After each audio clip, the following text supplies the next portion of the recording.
Hey! Hello, hello. Yeah. Wow. It's another Sunday. It's another beautiful Sunday for another edition of Comics Cast. Let it out with my super duper most excellente co-host Rick. How you It's doing, Rick? me. You still haven't figured out where to point, and we've been Yeah. doing I it for still, I'm just gonna do this. It's kind of like a dance move instead, because I'm still jamming to that awesome bumper that Joe Tolliver put together for us. But I want to welcome our guests to another edition of Comics Cast Let It Out on December 5th, 2022. We are wrapping up this year. It's can't believe 2021 is coming to an end, but we got a lot of stuff to get it. What is it? More to do in 2022. I'm going to hashtag that. But yeah, let's just go ahead and just jump right in the show and do a little bit of that Comics Cast housekeeping. And by the way, Rick, I love your background. I love I it think too, maybe man. I need to do that more often. I don't know. But anyway, let's talk a little bit about our goals here for 2021, which was to definitely promote us on YouTube. And hey, we got Vic there. Vic is the latest edition of Comics Cast crew. And we're going to talk a little bit about what that edition is a little later on in the show. We got, hey, Marius, how you doing? Rick, you want to call up our super duper YouTube page? Oh, Yeah, of there he is. course. He's so professional. So professional. All right. So just like what we wanted to do in 2021, Facebook, we're getting lots of likes and follows, but we want to grow our YouTube presence. So check us out on YouTube, which is Indie Comics Cast. So that's INDIE Comics Cast on YouTube. And you can see, Rick, I know you're gonna love this A word. You haven't heard it in a while. plethora. The plethora. That's right. We've got a plethora of videos here. And yeah, look, Rick is the master of the slow scroll. Look at that out. We got like tons and tons of video content. We got past editions of the Let It Out show, the Artist Roundtable, which is the ART, the Inside the Indie Studio. We also have Rick's mentor block show. We also have Joe Tolliver's The Process. Man, we got like tons of content here, so check it out. It's on demand. Check it out on YouTube. We want some like and subscribes there. And also follow us on Facebook. So enough of that. Yep, got it off the screen already. Let's get to the. We started out a little late because there were some technical difficulties. You think I would get past that? Guess who had those technical Yes, difficulties? it's always me. But the important thing is we're here now, and we can get to what I call the meat and potatoes of the show, which is our guest. So let me hide this right now, and let's welcome today's guest, and it is. No, drum roll. Okay. There Hello. we go, Mr. David Whalen. Yeah. Dude, I like that. I'm gonna Yeah, start doing that such a too. going on. Hey, We got Hey. Rick's round of applause. Yes, I want to welcome Mr. David Whalen on his third appearance here on Let It Out. Yes, three. Wow. Third? Well, if you want to, Really? yeah, you can count. Yeah, you can count four if you include the anniversary show, but three solo performances. You still, I think, hold the record, if not, top two. I think I don't know in terms of most people reached. So congratulations, Mr. David Whalen. You're I'll take it. Thank you so much. popular guy on the show. We're so happy to have you. And it's fitting that this is probably going to be the last edition of Let It Out for 2021. So Wow, I'm honored. Thank you so much we for close having me. it out with Mr. David Whalen. That's awesome. So welcome. So before we get started in terms of doing the elevator pitch, I just want to call this up here. So I want everybody to check out these links. And look at that. Rick has actually put it in the comment field as well. We don't want you to go there just yet. We want you to check this out after the show, because right now it's all about seeing Mr. Whalen live on our show. So Facebook, Twitter, what is it? TikTok. Rick loves TikTok. So please check that out. But after the show. No, I think that is Joe that loves TikTok, not me. Oh, Joe loves TikTok. Okay, well, that's a platform that we have yet to explore, and I'm going to put Rick in charge of setting up our TikTok, because I know he's a great kazoo player. We can have kazoo. I'll do all the dances. Yeah, oh yeah, and he can do dancing. He can do his Fortnite dancing. But that's enough about TikTok for Comics Cast. We want to talk about Mr. Whalen. So you need no introduction. I think that a lot of if you're a fan of Comics Cast and particularly Comics Cast Let Out, this is his third appearance here, and there's a reason for that, because he's a friend of me personally. He's a friend of the show, and he's a great creator. And he's friends with Rick too, right? You guys are best buds. I mean, like after the slight hiccup we had, then well, let's put that out there. Let's just put that out we there were for like a second. this. Now we're like this. Now we're like this. I don't know who's on top, but Like I this. know who's on top, but whatever. I think we're changing it on who's on top. Yeah. So anyway, they're best friends now, and let's move to the part of the show which we call the elevator pitch. For those of you who don't know, that's basically where we hand the mic over to our guest, and they just tell us about themselves. And the good news is, unlike traditional elevator pitches, where if you were stuck in the elevator between floors with somebody that you want to sell your project to, or maybe sell yourself in terms of getting into their good graces, usually you have one floor to talk about yourself. The difference is with Mr. Whalen, he has so many accolades, so many good things that we want to like promote, that you will have an entire skyscraper to talk about yourself. So let me hand the mic over to you, Mr. Whalen, and you can tell us about your art journey. And I will put up some eye candy of some of the work that you shared with us. So the mic is in your hands. That sounds good. Hi, guys. Like I said, I'm David Whalen from Correct Handed Comics. Correct Handed, of course, meaning a left-handed person. I came up with that name a few, I'd say maybe 25 years ago now, give or take. I was working as a waiter in multiple restaurants. And every single time every single shift, I would have somebody say, "Oh, you're a lefty," and it got to the point where I just started saying, "I'm not left-handed, I'm correct-handed." So there's right-handed and correct-handed. And when I decided to start doing some self-publishing, I had a few other ideas for names, and that joke came up in conversation again. I don't know if you call it a joke, but that joke came up in conversation again one day. I said, "That's it, Correct-Handed Comics. Let's do it. Let's move on from there." From there, the image became what it is, and it's I get a lot every time I'm at conventions or somewhere where somebody sees the logo. Inevitably, 1,000 left-handed people come up to me and go, "Yes, that's what we're talking about." Yeah, it's great. It's some great. respect. Yeah, it's great to be somewhat a very small representative of the correct-handed, left-handed community. So, yes. And from there, just trying to make the best comics I can make. I have my 50-issue maxi series, The Offspring, that I've been working on for a few years now. We just published issue 17. I'm working on issue 18 right now. And in there, mixed in there, a spattering of one-shots and 4-issue miniseries and graphic novels and a novel western also. So just trying to put out the best content I can put up. I like to use the term quick but quality, and just trying to have fun, trying to make the best books that I can make. That is a great elevator pitch. Yeah. I think you're getting much respect for left-handed indie creators everywhere. Yeah, no respect from the varieties. No respect from the right-handed. Forget about the righties. I don't know. Yeah, forget about us majority, righties. so it's probably not a good idea to forget about them. But yeah. Well, I got to say that even in the indie, regardless of what hand you are, I mean the left. I mean now it's iconic. I mean I can't think of any left-handed comics or correct-handed comics is just it's like it's ingrained in my brain now. I have to say that it's brilliant marketing, it's brilliant branding. I think it's just thumbs up, left hand thumbs up, in terms of I'm such a big fan. I tried to learn to draw with the left, but then I realized that no, I'm just fine with being right. Yeah. I mean, if you have to like settle for being a right-handed person, I think you can probably get through your day fairly easily. But Oh yeah. I think that's so funny. Yeah.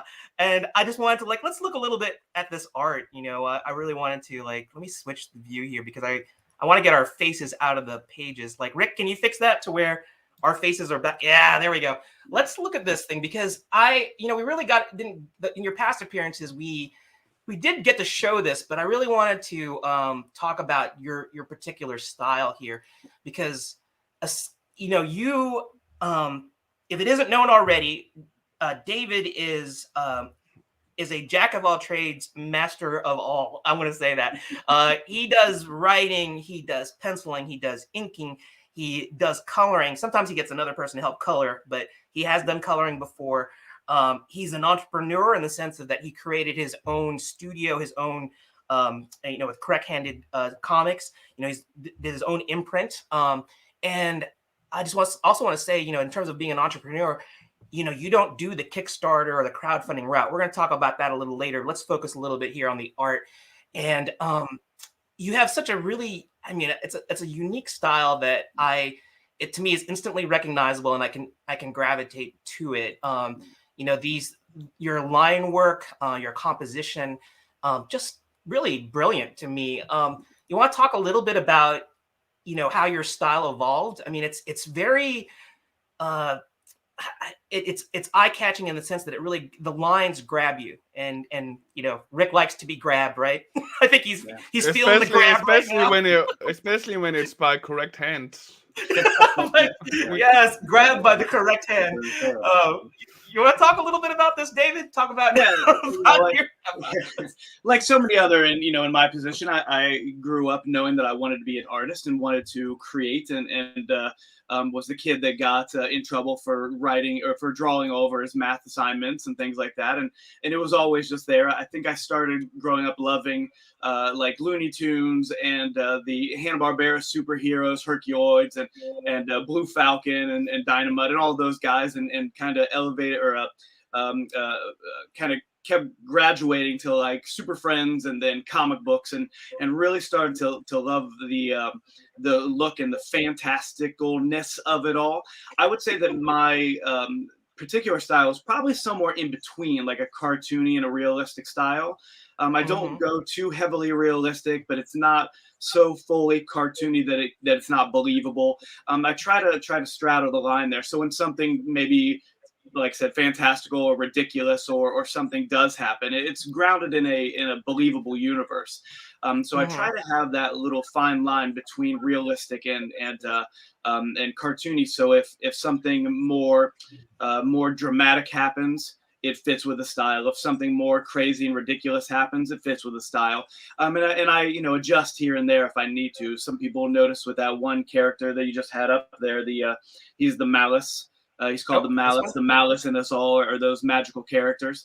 And when he's first introduced in issue 4 of the series, it's very dark and very, very like I would say scary on some level. And as I've had to continue to show him, I try to show him as little as possible, because I don't want him to lose that scariness. I don't want him to lose that freakiness about him. So to have him there in plain view in front of all the trees, I thought was pretty wild to be able to see this character that's usually in darkness right there in a summer's day with all the trees around him. So I really wanted to make sure I pushed that freakiness about him. So really, just because my style, I try to make sure I'm just communicating the idea as best as I can with the story that I want to tell, and trying to make the characters look as cool as I can. Oh yeah, they're definitely cool. And you know, here at Comics Cast, we want to make sure that we don't share as much show as much of Rick too, because we want to keep him mysterious, dark and mysterious. So we're taking some cues from that as well. But it's the Jaws rule, right? You don't show the shark as much; it becomes more scary. I know he's our ace. You know, we don't want to like totally get everything out about Rick. We want to keep him, you know, mysterious. People keep on coming back for more. But yeah, I definitely like your art style, because you know, you do these really, you don't use like hatching, you know, a lot. That's what I've noticed. What I really, noticed about you, you do more of I want to say like a posterization, cell shading style, where it's the shadows are shadows. There's no there's no gradation unless it's color. It's color gradation between things. And I think that posterized, I'm going to use that word, posterized effect, it's signature. It's a signature David Whalen style. And even with these colors, I don't know, was this one that you colored yourself, or did I colored Chris? These? Yeah, these pages I colored. Yeah. these colors that you picked, it's here's the embodiment of evil, but then you got like the spring-like background behind them. Nice, green, red, really frames the composition, and it's just neat. I don't know if you were doing this conscientiously, but it's very effective. And then you have the silhouettes.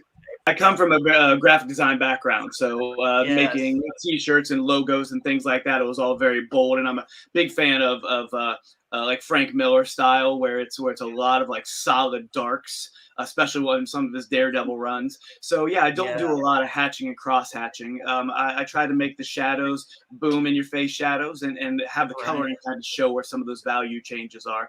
I mean, I think it looks good. I think it works well. Yeah, I think that's what I recognize as David Whalen's style.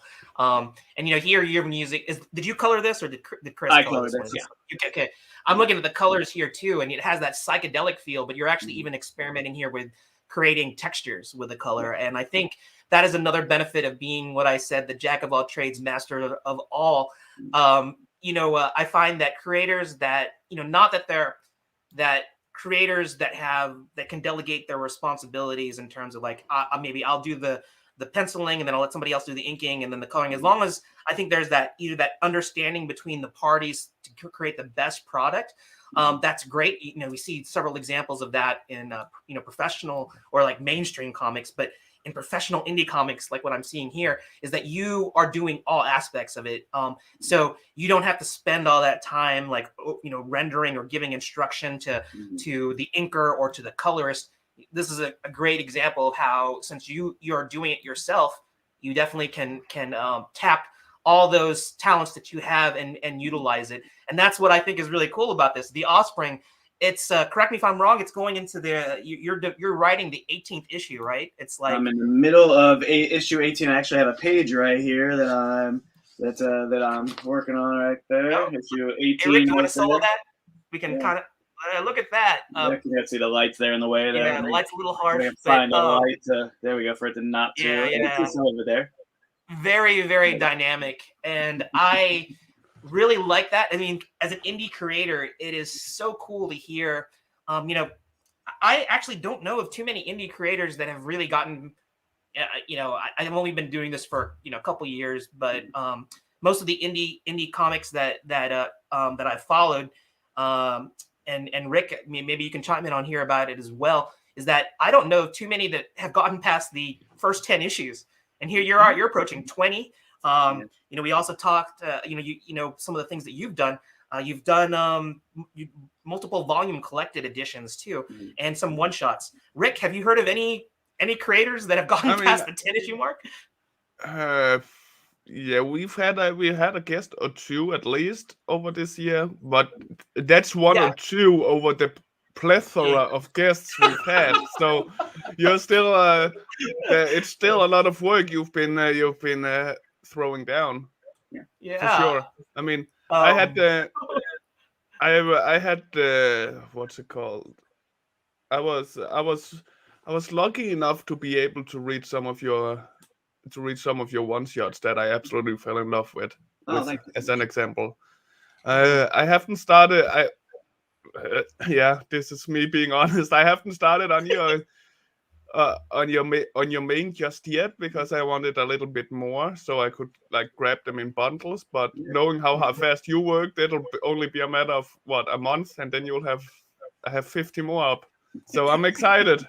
We just put out volume 4 with Gerald's great cover. So it's been flying through, and that's kind of the idea too, Rick. With the one shots, is that I know that as an indie creator, sometimes it's difficult for people, or people are a little weary of jumping onto something that they know is going to be a long run of something.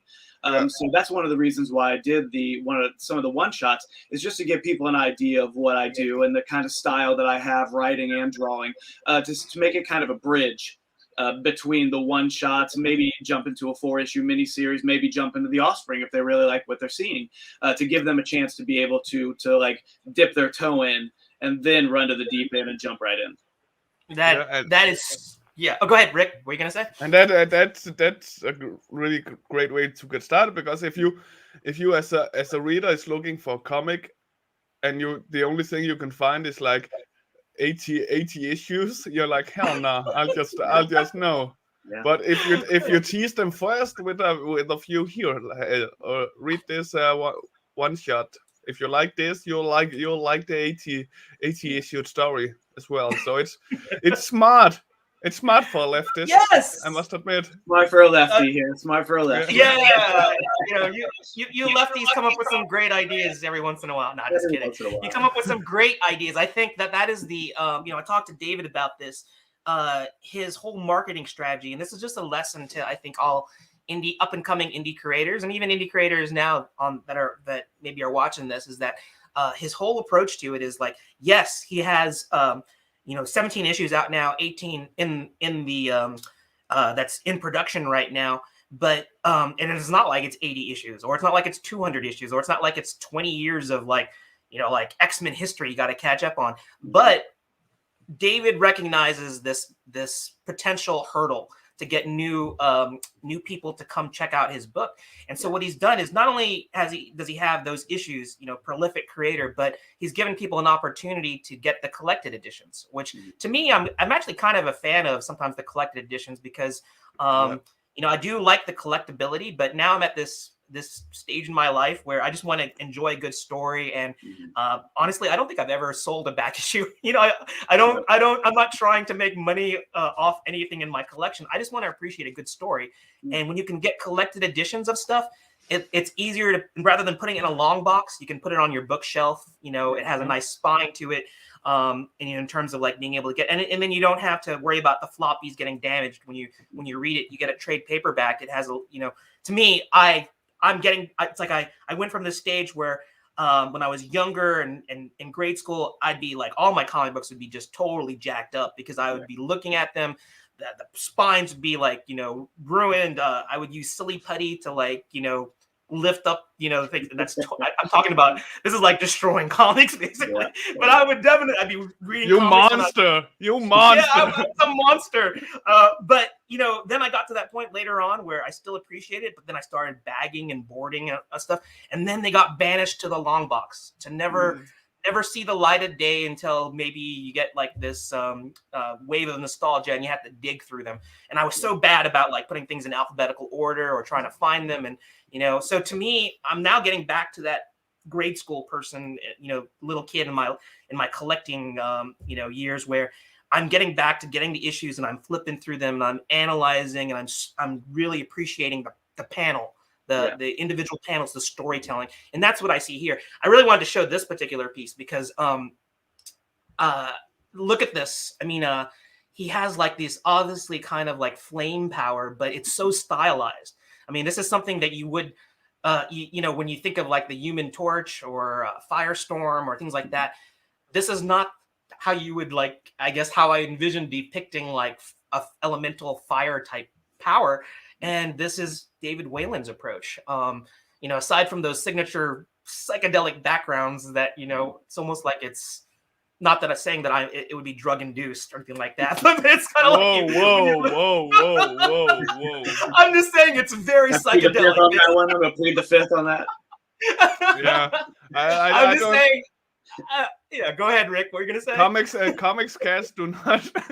I'm not endorsing that at all. I'm just saying that it's very trippy, and it reminds me of it's like that next level color stuff that you would see like with the Ditko Doctor Strange. You remember you would see those crazy backgrounds, and it's like Kirby would be doing all that stuff, and you're doing something very similar with these backgrounds, but it's Whalen's style, David's style here.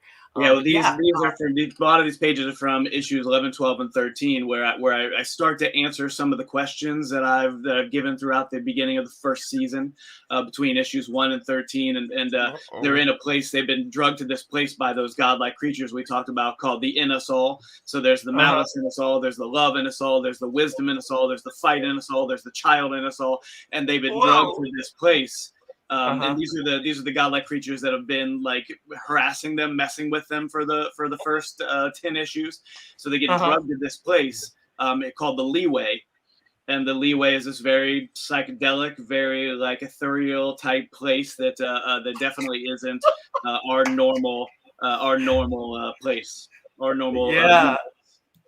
Roy, I Very think cool. Roy, I think that's a conversation for you and Gerald to have alone. Yeah.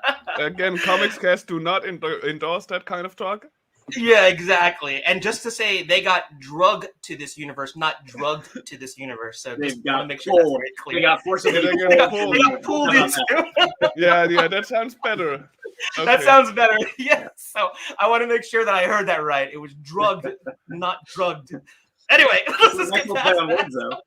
It's a good Yes, play on it's a great words. play on words. And I think that this is so cool. No spoilers here because we did show some of the cover artwork here.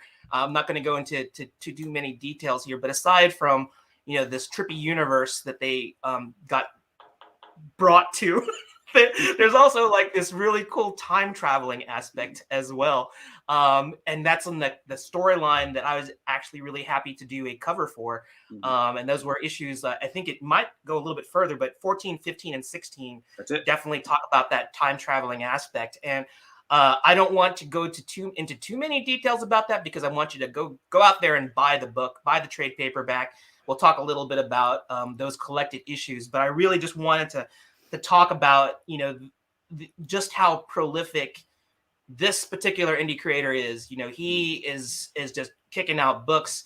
We were talking about that unique marketing strategy that David is implementing, aside from giving collected editions of the Offspring, and Rick mentioned it too, is that if you don't dive into the Offspring and you just want to get a taste of what David's working on and his writing style, his art styles, those one-shots. And David talked to me about his philosophy about the one-shots. They're these nice self-contained stories, only one issue, and it's designed to like dip. I think I forgot who said is dip your toe into the Whalen waters. You kind of like you can get a feel. Let me write that down. Let me write that down. Dip your toes into the Whalen waters. Gerald's the king of alliteration. Got it. I gotta work that into the story. That you can use that for your marketing speak. But what the whole thing is that you can experience a one shot and get that self-contained story. And David, aside from like these being nice self-contained stories, David is using this as kind of like as a metric. He's using it to see just how the audience responds to it.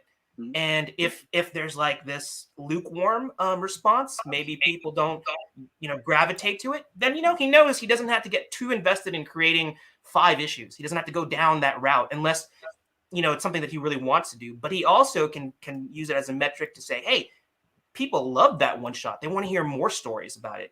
I think the last time you were on the show, we talked about the hero comic I Can't Stop, or I Won't Stop. And that was one of those type of things. You have if people really identified with the hero, the story, the style, then you see the sales go on it, and that gives you an opportunity to go, yeah, I'm going to go further with it. You want to talk about how, David, how you came up with this whole metric system? Yeah, really going to cons and talking with other creators and kind of getting a feel. This was probably when I really first started, maybe 4 or 5 years ago. I knew that I wanted to continue the Offspring and just again have that be my main focus of it. But I had so many other stories I wanted to tell. So talking with other creators and just kind of like pulling out a little tidbits of information from them as I asked questions and as they talked about their work and their pros and cons and ups and downs.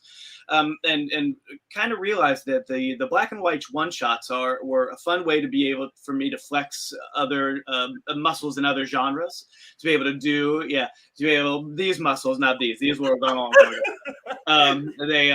But to be able to tell different kind of stories that would just be fun for me and be able to try different things and be able to one day make it a super weird kind of story, and then maybe ground another one in more reality, like a noir thriller, and maybe next time try something a little more horror based. And that's really what I've tried to do, is because I do have a very eclectic love of all these different genres. So I wanted to be able to have an outlet for those stories also. And the one shots have been so far a perfect way for me to be able to show different kinds of stories, different characters, be able to continue to build the amount of books that I have, but also be able to show people different sides of stories that I want to tell. Yeah, that is such a great point, because you mentioned as a creator, the Offspring fits in. Well, actually, it spans many genres. We talked about time travel, and we talked about the elemental powers, and going over to fantasy and multi-universe type things. But the one shots as a creator, not just as you can use it to test to see how it's received, but it also gives you an opportunity to be a little bit indulgent in terms of like things that you would want to write. And maybe it might not be the most popular thing, but as a creator, it's like, what, sometimes I just want to write for me. And you can do that, that noir or the dark comedy, or which I think we're going to talk about a little bit about some of these other one shots that you have in the pipe. But it's really cool because you can get that creative outlet between the Offspring, which obviously is your main bread and butter title, going on 18 issues, that allows you to kind of like say, hey, I'm going to take a little bit of break from the Offspring. Let's explore something new. And one of the things that we're going to talk about, this thing is a good segue into our first live drawing challenge, is one of these one shots. Like last time we talked, when David was here, we did the it was still it was a superhero genre, which the Offspring doesn't fit in. It's sort of like he said, what, I'm going to do something that I had none of my comics under Correct Handed Comics have done, and that was a superhero thing. This one, I have no idea exactly where this came from, and I'm looking forward to hearing about it as we draw it. So I'm going to show this right now. So this is a one shot that I encourage everybody not to go there right now, but possibly buy. If you want to, if you don't want to jump into the Offspring waters, you can jump into the Sock Hop Killer waters. So this is like from the mind of David Whalen. I think that one of the things I remember from our first time you were on the show, which is you said something about it wouldn't be a character in my universe if they didn't go through some severe trauma. It's like they've gone through some back-breaking, mind-bending, just I just realized the most scary thing of it all. What was that, Rick? The character is right-handed. Yeah. Oh, yes, that is yes. That's so funny, Rick, because I make a conscious effort to make all my characters right-handed. That's a conscious effort. It's a different reason for you, because I think subconsciously. Well, actually, sometimes I will make characters left-handed or right-handed depending on the composition. So I don't really even think much about if they're right-handed or left-handed, but I will now. But, I will now as well. Thanks, David. Yeah, now you put that it's struggle the in reality of our universe that most people are right-handed. So I make if anybody ever notices that a character is left-handed, it's because I chose to make them left-handed. Oh, it'll have different. Which may or may not have something to do with their the character's importance in certain areas. Oh, okay. Well, you know what? I'm gonna have to go through all the issues and see what handed each character is to see if I can catch like there's some Easter egg that you're hiding in there. But enough of that, because maybe he did hide that in there. But this is a one shot. It's currently available on David's website. You can get a digital copy. I think, are there print copies of this as well? Print copies and digital, yeah. Okay, great. And we had a comment here. Some people draw with both hands.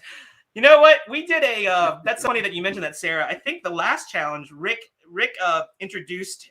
And ever since then, I told Rick, don't do dexterity challenges. Rick, I really enjoyed it, Rick. Quite honestly, I really enjoyed it. I thought it was fun. Thank you. Yeah, well, thank you. But my boss tells me not to do it. He'll be a naysayer right now. Yeah, he's told me stop it. Yeah, well, I'm gonna give props to David, because David, I think, is ambidextrous. You know what? I think he's a closet right-handed person, and he decided, what, I'm gonna do the left-handed thing, so I don't left-handed to get popular. Yeah, you caught me. I'm really alright. We outed him. He totally. The jig is up. The jig is up. That's what we do here in Comics Cast. We out people. Yeah. Out people for the better. For the better. Yeah. For the better. All right. So let's I want everybody to, if you're gonna draw along with us. We talked about the one-shot philosophy of David Whalen and Correct Handed Comics, but moving forward, here we have this really, it's in that iconic style that is David. like I said, I don't know too much about this character, and we're going to learn a little bit more about it when we go into the live drawing challenge. I only know that Sock Hop, that's kind of like a throwback to a era, and it's a dancing era, as well as when you put the killer part on it. I have no idea where this is going, and you see she's brandishing this. It's a culinary utensil, and that's not tomato sauce that's on there. So, how do you know? Well, that's right. We're gonna learn. Maybe it's all about. Maybe she's just killing in the kitchen. That's what she's killing in the kitchen. She's killing it in the kitchen. She's killing it in the kitchen. Wow. How many? She's not killing it in the kitchen. So anyway, we're gonna dive into this. So this is the part of the interview where Rick totally enjoys it, because I'm gonna get a little quiet here. And I'm still gonna quiet. But Rick, go ahead and get that clock ready. I'm going to everybody. If you want to draw along with us, screen capture this right now. And we're gonna learn about the Sock Hop Killer, and it should be really fun. So I guess we've given everybody enough time to do that, and start the clock. And Rick, it's now in your hands. You pick David's brain. I picked David Brains. I just have to ask, seeing it was asked with the, so it's both physical and digital, but is it also international? Yes, I have it set up to where you can get it in all parts of the world. Yeah. Wow. Yeah. Look at this. So if I wanted it to Antarctica, I can get it to Antarctica. I don't know if Antarctica is in our reach, but that is something I will definitely look up. So Sock Hop Killer, am I pronouncing that right? Sock Hop Killer. Yeah. So I do not know where the word sock hop comes from, but apparently Gerald did and didn't want to share it. So how about you share? What does sock hop mean? It's a very American term. It comes from the American 1950s, and sock hop is a dance. Of the 1950s, and what they would do, kids would come to wherever the dance was held in school or in other businesses where they would have dances, and they would take their shoes off and they would hop around in their socks. So it's called a hot sock hop. Yeah. So that's where the term comes from, and it really, quite honestly, is a fan of the visuals of the 50s. It was just a great way for me to be able to have good visuals for this particular character. Yeah. So it will be, so the story is back in the 50s as well, or are you updating it? It takes place in both the 50s and now.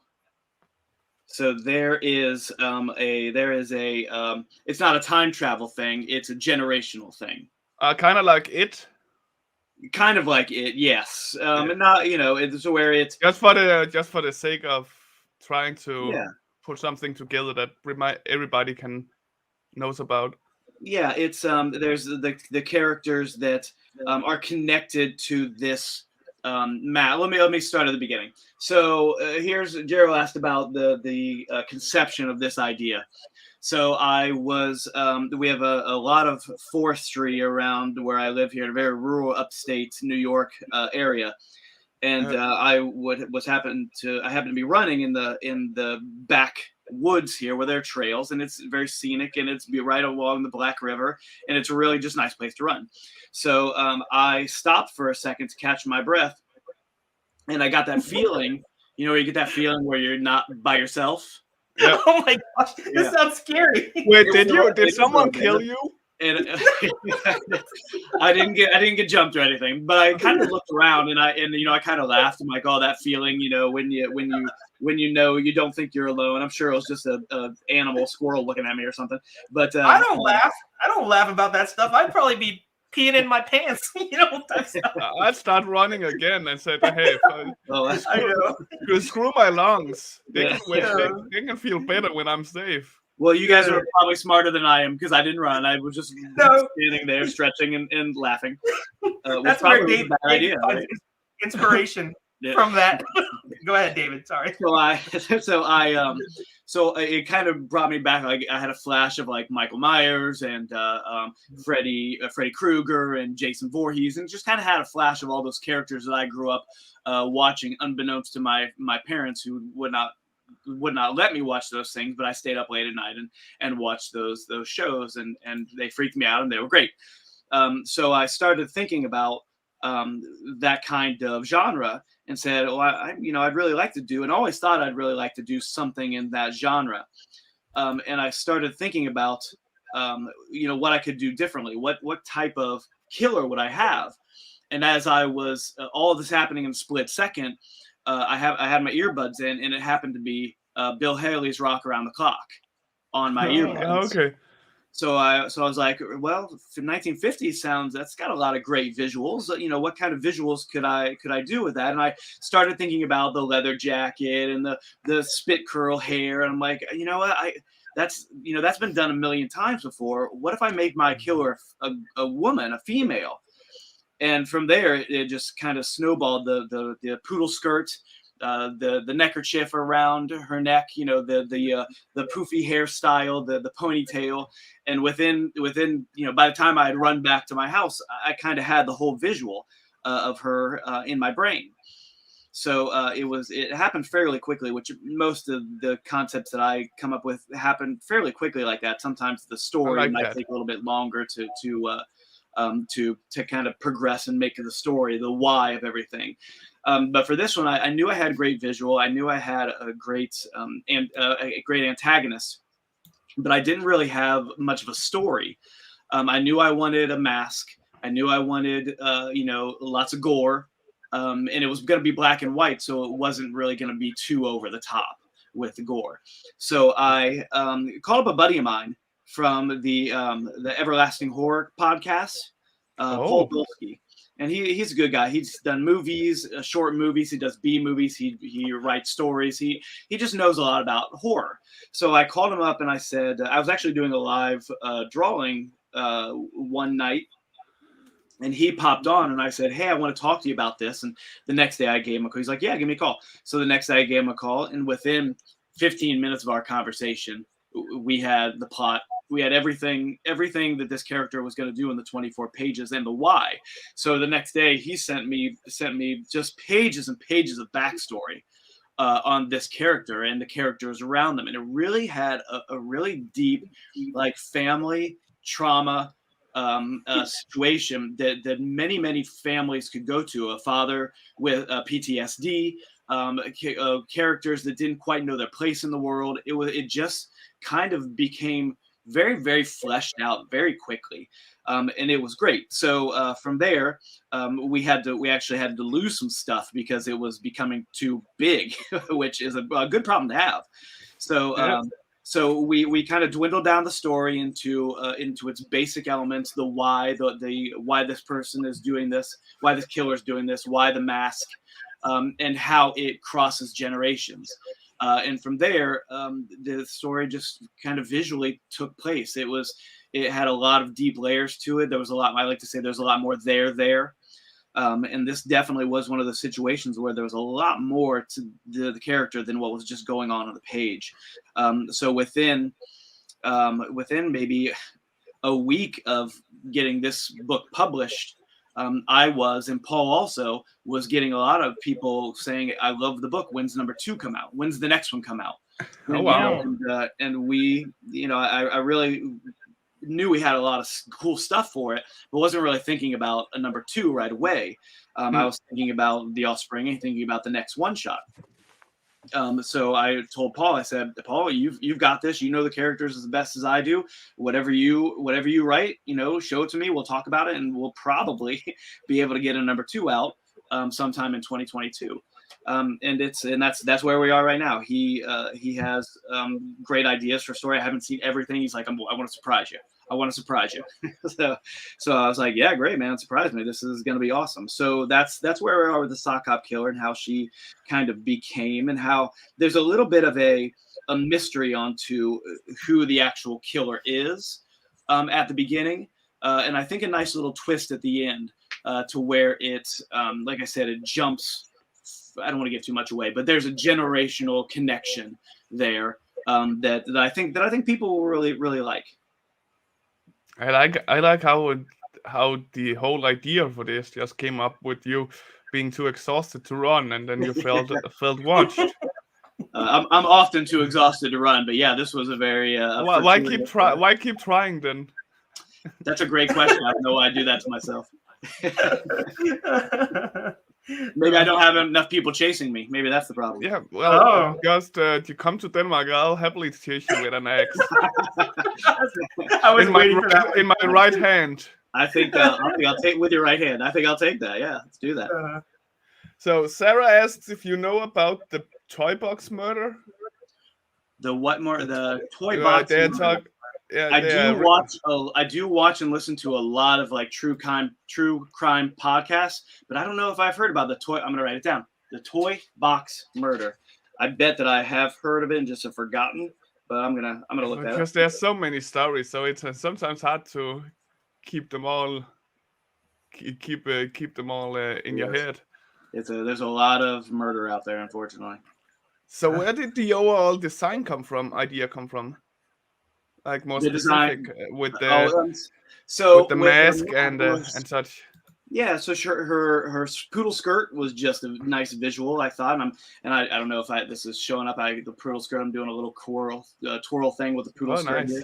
When I get it inked, it'll be a little bit more obvious. But you have 5 minutes to ink it. Oh no! Okay, I should stop talking and just do it. So I'm gonna stop screwing around there. So and then the mask, I knew I wanted something really different with the mask. So what I did was I just kind of wanted to have some feminine features in there, but feminine features in like I'm a creepy mime kind of way. Does that make sense? Mm-hmm. Absolutely. So when with the eyelashes and the lipstick, I wanted it to be very feminine, but also very like what is happening with that freaky person kind of a thing. And I think it translates into that fairly well. That's how I got popular, because people are thinking what's happening with that freaky, that guy. I can see that. Person. I can see that. Freaky Rick. Freaky Rick. That makes total sense to me, Rick. But I can see your point and your way of thinking with the mask at least. You could have easily overdone it, where it became more than just a freaky mime mask, but you landed it perfectly, in my opinion. Yeah, thank you very much. I was trying to go very simplistic. I didn't want to do too much, but I wanted it to be recognizable, but yet simple. And I thank you. I think I came up with it. You nailed it, buddy. So I got to ask now. You said it was said at the beginning you were a huge He-Man fan, right? Yes. I've been wanting to ask this from the start. Have you watched the new Masters of the Universe? I did. Are you one of the naysayers, or are you one of those that likes it? I'll be honest.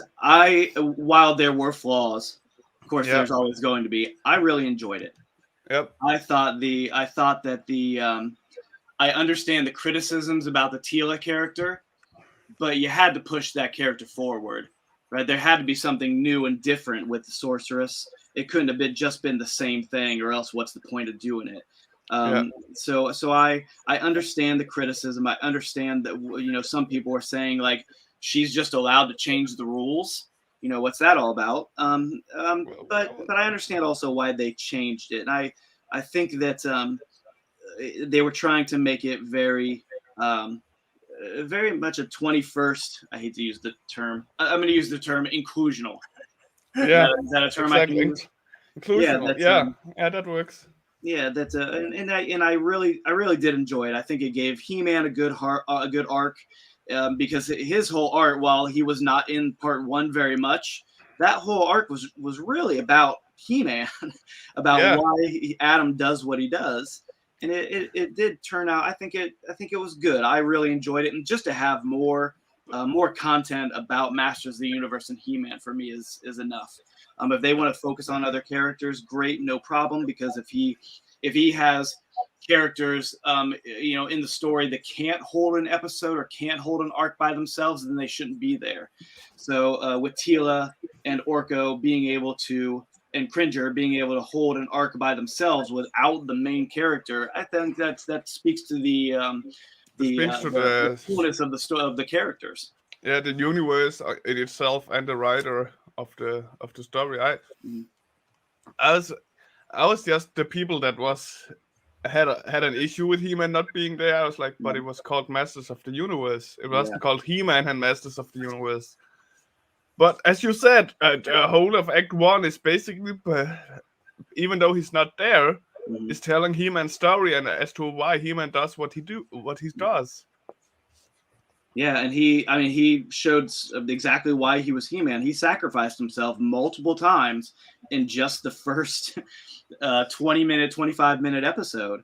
He sacrificed his relationship with his parents. He sacrificed his physical life. He sacrificed his own self-worth because of the things he had to do as Adam to be able to hide his secret. I mean, it was the whole story is about what he does for others, not how he uses the power to make himself better or feel better. And that's what a hero does. I think a lot of people miss that part though. Yeah. And that's where the complaint comes from. Yeah, I get that. And but being such a He-Man fan, like I said, I was just happy to have more He-Man content. I had that nice nostalgia feel, like when I watched it from back when I saw it in the 80s. It was like that feel was there, and that was the most important part to me. Was as long as that feel can be there, I'm all in. And they managed to get that feel. I agree to have him, lift the sword, and when he turned, did his transformation without the sword, I thought it was great. I thought that was amazing. That was like that's exactly how it should look. Yeah. And anybody, spoilers. Spoilers. Sorry about that. Yeah. But anybody who critiques are always welcome, and anybody like Kevin Smith is going to get critique. Anybody who creates is going to get critiqued, and going to get kind of, why'd you do that? That's dumb, kind of a thing. Yeah. But you just create what you think will be cool and what you like, and if people love it, great. If they don't love it, great, no problem. They don't have to love it. What about you, Gerald? What did you feel of it? I actually have not. That's the reason why I was like blurting out spoilers. But I guess maybe it's been out for a while, so maybe I don't have any right to say spoiler. But no, you're right. That's my fault. Sorry about that. Yeah, it's all good. It's all good. I just think I think there needs to be a little bit of a balance. I think why I can sympathize completely with what you guys are saying, but I also think that there has to be. You can't just be controversial. You can't just be a contrarian and do something that is completely off character to maybe advance a story. Just for the sake of it. But I can see both sides of the argument type thing, because I don't even want to retread how I feel about Star Wars: The Last Jedi. Two more minutes. Oh my gosh. 2 more minutes. Okay. But I'm gonna have to check it out, because I will look at it through the lens of what you guys mentioned, and look at it as a fan. Yeah, I watched the first 2 episodes of the first part of season 1, and I have to say that I had mixed feelings about it, because I think there were parts of it where I think they were just trying to do something to get to rile people up. Like sometimes it's just like, let's cause controversy, and therefore it'll create a big media buzz. And right now, unfortunately that's not the kind of, like, write a good story, and don't rely on controversy to like sell it. Just tell a good story, and then it won't matter if something is so like earth-shattering, like against like something that wasn't expected. I'd rather have that kind of surprise. Yeah, I agree with you that Act 1 of the season did feel like that, but then Act 2 comes in and fixed it. Seemingly fixed it as best as possible. I will say, and no spoilers, I will say I did not like how Evelyn, no spoilers, but tricked Skeletor. In what was the episode? I think it was 5. Yeah. I did not like how she did that. I thought that was the lowest hanging fruit, so to speak. And I think there could have been a more interesting way to be able to show that character's like brains, and to be able to have her trick Skeletor in a different way, in a better way that made it a little bit less Cliche. cliche. Okay, I mean, I get it. I don't even know if it was cliche, but yeah, I'll go along with that. Cliche. I think it was tame. Tame, I think, is the right word. Yeah, Could have been done much better. Yeah, you wanted to see more of it. Yeah, I bet you can go online and find more of that. Probably. All right. How much time you got, Rick? I was actually about to say pencils down, but Whalen, do you need a little more time? I think I can finish this blood splatter right here. Okay. Sarah's right. Sarah replies to our talk with, unfortunately, propaganda is one basic tool of promoting stuff in today's day and age. Yeah. I mean, it's not that different from, like, let's just say, back in the 80s. That was they also used controversy to promote. After all, it's just the controversial thing has just gotten different than it was back then. Yeah. I don't know. I don't remember anything controversial in He-Man back in the 80s, but maybe I missed those episodes. Well, the whole controversy was when Reagan deregulated cartoons being able to be sold to be able to sell toys. Yes. So parents were very concerned that they were just selling their kids toys, so that's why they put the PSAs at the back of them. Yes. G.I. Joe and He-Man. And quite honestly, that's where I would say that I clearly learned my morals from my parents and from their upbringing, their lessons to me. But those PSAs were a big help to me understanding how to treat people, right? Pencils down. Pencils down. Oh, geez. Okay, here we go. Okay. Wow, you inked it? Oh shoot. Oh wait. Yeah. Yeah. Look at that. Oh. Little twirl of the dress. The poodle skirt. Yeah, poodle skirt. I definitely see the this is the when you talked about graphic design qualities here. I love the way the skirt. I mean, it almost looks like an aperture lens in terms of how it draws focus into her waistline and then looking up. I mean, it just definitely has a nice graphic design quality to it. I would love to see you take this completely to a colored step. I'm always impressed when our guests do something of this caliber. Just really, it has that 3-dimensional quality, the dynamic foreshortening with the arm reaching out with the blood splatter. And then you've had the blood coming off the blade. So you can really emphasizes that whole motion. It's a static illustration, but captures the motion as well. Rick, what do you think about this? I guess it's all right. No, I like it. I like the motion. I like the motion. I like the simplicity in it all. Like you focus on what matters, and I really like that. Instead of overdoing it left and right.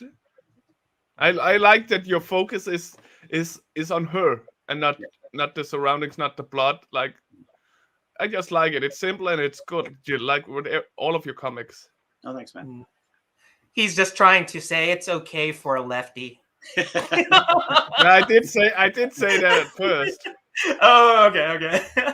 You got Sarah. I didn't see Sarah's comment. What did Sarah say? Oh. I love black and white style a ton. Yeah, I agree. And David's work is just so good. Speaking of Sarah as well.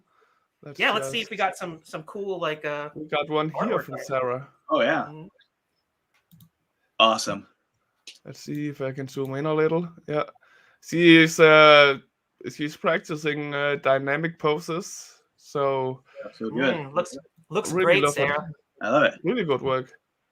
I'm a big fan of the worm's eye view, and I like love the ponytail too, flying in the back. That looks awesome. Yeah, I missed that at first. Good touch. Good touch. Well, I think that might be the neck scarf, right? I'm not sure if it's the hair. Maybe it's a combination of both. Maybe a combination of both. Yeah, it looks really good. Yeah. Very good. So was that the only person that drew? So far, but knowing some people, sometimes they're slow, but they might have gone to bed early in the Philippines. Yeah, Roy, we're talking to you. We're talking to you, Roy, and the Ryanicos. Yeah. All right. see So girls. So let's see, Gerald. Do we need to? It's Awesome. yeah, It looks like I good. said, I'm a big fan of the worm's eye view too. And actually, I'm really curious about the mask design, but maybe that's giving away too much. But Rick didn't get a chance to like ask you about that. Aside from like it being like a mime, like is it kind of like, is there the rays radiating from her eyes? Is there like some sort of, you just thought it was cool, or was there like some deeper meaning behind that? Like so very feminine things going on. So it's just the upper lip. It's the eyelashes coming out of, but in a like a grotesque kind of. I was kind of thinking of it, and I don't know if it translates from my brain to the paper, but I was kind of thinking of the crying smears of mascara. Yes, that's kind of where I was going with it. And I don't know if that translates, but that's kind of was the idea of it splattered everywhere because of things that she had to deal with. Yeah, I totally get it. That's excellent design. Now that I know more of the meaning behind it, it makes complete sense, and it's kind of, it adds to that horror element too, because it's the the killer is somewhat tragic in the sense that wearing a mask, and if it's the smeared mascara, which adds the whole feminine part to it, but it's sort of like, is she crying? Is she crying out? Is she killing inside? I don't know what, I mean, there could be like all sorts of double great questions. These are all great questions. Gotta go buy the book. Gotta buy the book if you want to find out. Buy the book. Yeah. So anyway, excellent. I love what you did, David. It is more of your signature style, and it was great. That Sarah, thank you so much for drawing along with us, and I had a great time drawing that as well. So again, we're going to move to the second most favorite part of the show for Rick, which is the Rick challenge, the co-host challenge. And I let Rick. I promise no dexterity. I promise. No dexterity challenges. We have to draw with our feet. Thank you. With your nose. With your nose. But I let Rick kind of like hinted about what this could be about, because when he asked, I was like, Rick, why are you asking that question right now? He sort of like talked a little bit about the He-Man. What did David think of the Masters of the Universe? It's not He-Man and the Masters of the Universe. It's just I'm a professional journalist, Joel. I have to work it in so people don't get surprised. Because my challenge is actually a Masters of the Universe related. But you know me, I have to add a twist to it. He does. And you also talked about being a fan of Hanna-Barbera. Mm-hmm. So my idea was taking some of the more cartoony characters of Hanna-Barbera, and then make them into Masters of the Universe characters. Okay. So what I got, 1 second, as always, I got the Wheel of Djävul's Misfortune. I've yet to be on a show with the wheel, so I'm excited. Yeah, okay, exactly. So as you can see here, at first I got some of the characters. I got Bam Bam from Flintstone, Yogi Bear, Huckleberry Hound, Magilla Gorilla, Tom from Tom and Jerry, Top Cat, Mudley, Dick Dastardly, Snagglepuss, Quick Draw McGraw, Jerry, Baba Louie, Fred Flintstone, and Scooby-Doo. And do you have anyone else you'd like to add? I think that's a great array of characters. Yeah, I thought I don't even remember some of these characters. Okay, which characters do you remember? Muttley was always one of my favorites in the Laugh Olympics. He'd always just go in and mess with stuff, and he'd do that laugh. He'd just walk away going... That's Rick. Rick is that. Yeah. That's so and Rick. Then on the other wheel, I got pretty much every character from Masters of the Universe. Yikes. Oh, wow. Okay. So just to make people understand at home, exactly, Sarah, you got it. You might end up making Tom a Skeletor. Tom a Skeletor. You might end up Huckleberry Hound as Grincher. I love it. Oh, so who should we let the guest of honor start? Are you ready? Ready. Do you have anyone you'd prefer not to land on? No. Well, I think Rick has his thumb on the scale. Like he can make it stop on whatever he wants. Look, my hands are up. My hands are up. Baba Louie? Who is Baba that? Louie. That's I don't the even know that's the sidekick to Big Draw Draw McGraw. McGraw. Yeah. Yeah. Okay. Little donkey. Okay. He's a little donkey. Yeah. It's a little Yeah. donkey. So let's see what character he should be dressed as. Drawn as. Cringer. Oh, I'm so close. Snout Ooh. spout. No, That'd be Snout good. Spout. Do you Snout remember Spout. that? Do you remember Yeah. that character, David? Because I had to look him up when I was The like, elephant. oh, The elephant. Yeah. That's gonna you had the little thing in you. Yeah. Yes. Yeah. That's gonna be tough because that's gonna be like a donkey with a elephant trunk. That's just gonna be really. Are you up for the challenge, David? Or do you want Let's do it. I'm excited. Listen, Oh, David, you wanna I will give you another spin if you want it. I You wanna do think one I'm more happy. I think if You're whatever happy, thing okay. happens, gonna happen. Oh, Oh, David, great! See, I love rising to you. the I love challenge. you as a participant. Daryl could learn from. Daryl No. could learn from this. I'm trying to Let's think see. how I'm gonna fit the big sombrero into the design. Yeah. Well, Okay. Let's see. All right. Let's see Daryl's. Okay. All right. I don't see Rick's hand, so he's probably manipulating it. I got Jerry. Yeah. You do know who Jerry from Tom and Jerry is, right? Yeah. I know who Tom and Jerry is. Yeah. Yeah. Okay. Yeah. This is the mouse of Tom and Jerry. The mouse from Tom and And Jerry. let's Okay. see who is he's. Look at my Mm. hands. Look at my hands. It's gonna be like Jerry Stinkor. Oh, you got an easy Oh! one there. No, Yes. that's the sauce. No, that's too easy. That's too, sorcerer. Oh man. let's Oh, go I again. don't That's know. too easy. That's too Jerry easy. as the sorceress. That would have been tough. Make him spin again. Rio Blast. I What do you think that think? this- What the do you think? sorceress. Another spin, David, or should we leave it at Rio Blast? Rio Blast. Gosh, I don't even know if I remember that character. Rio Blast. Okay, let's I'm trying spin to it again then. Let's spin it again then. Hands are free. Hands are free. I think the sorceress, Jerry's sorceress, that would have been good. Yes, yes, extender. Yes. Extendar. Awesome. Sadly, That was good. Sadly, you didn't get my favorite character, who's Fisto. Oh yeah, you missed David. You missed a little bit of that humor. We were talking about Masters of the Universe, and Rick said, "Gerald, you're gonna get Fisto," and I told him, "If I get Fisto, then you're getting Stinkor." So, Yeah. Those and then we two came up come with, together pretty well. I like that. Yeah, it was gonna be a stink fist or something like that. It was just Yeah, really, Stink Fist. really bad.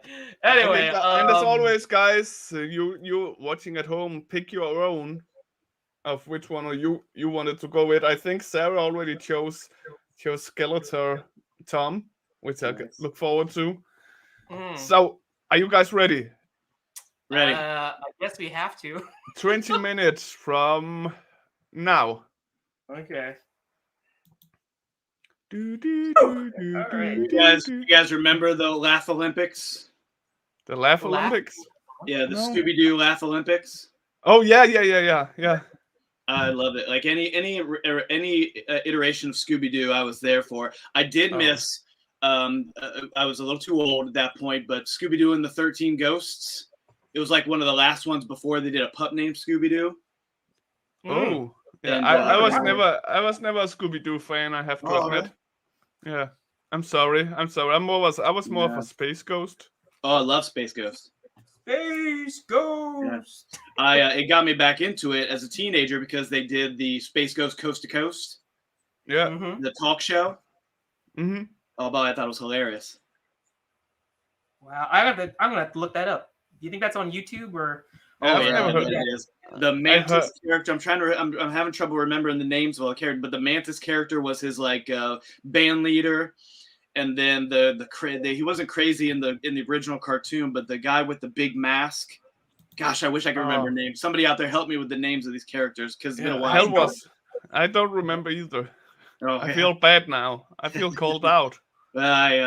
Unfortunately, I was a little bit of a freak when it came to cartoons and memorizing them and all that stuff. So I still don't feel too bad. I could back when I was younger, I could remember all names of Master of the Universe characters Mm.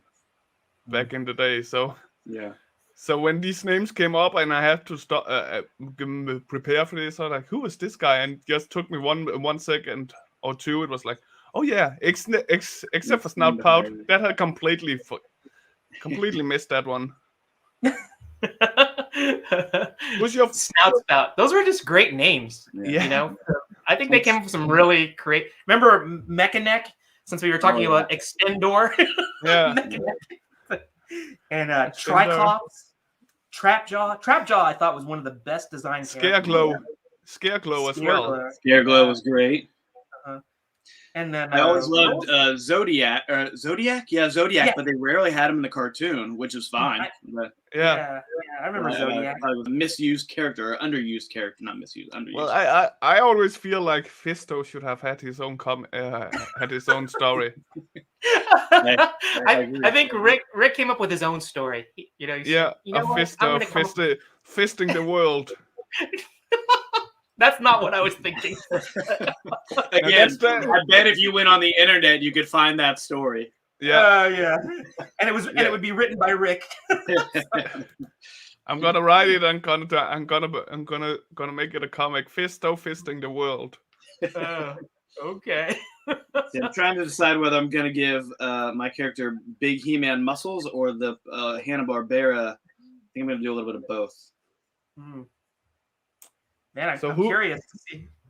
So who was your favorite Master of the Universe character of all times, Daryl? I'm curious. Oh, me? Yeah, that wasn't one of the main characters.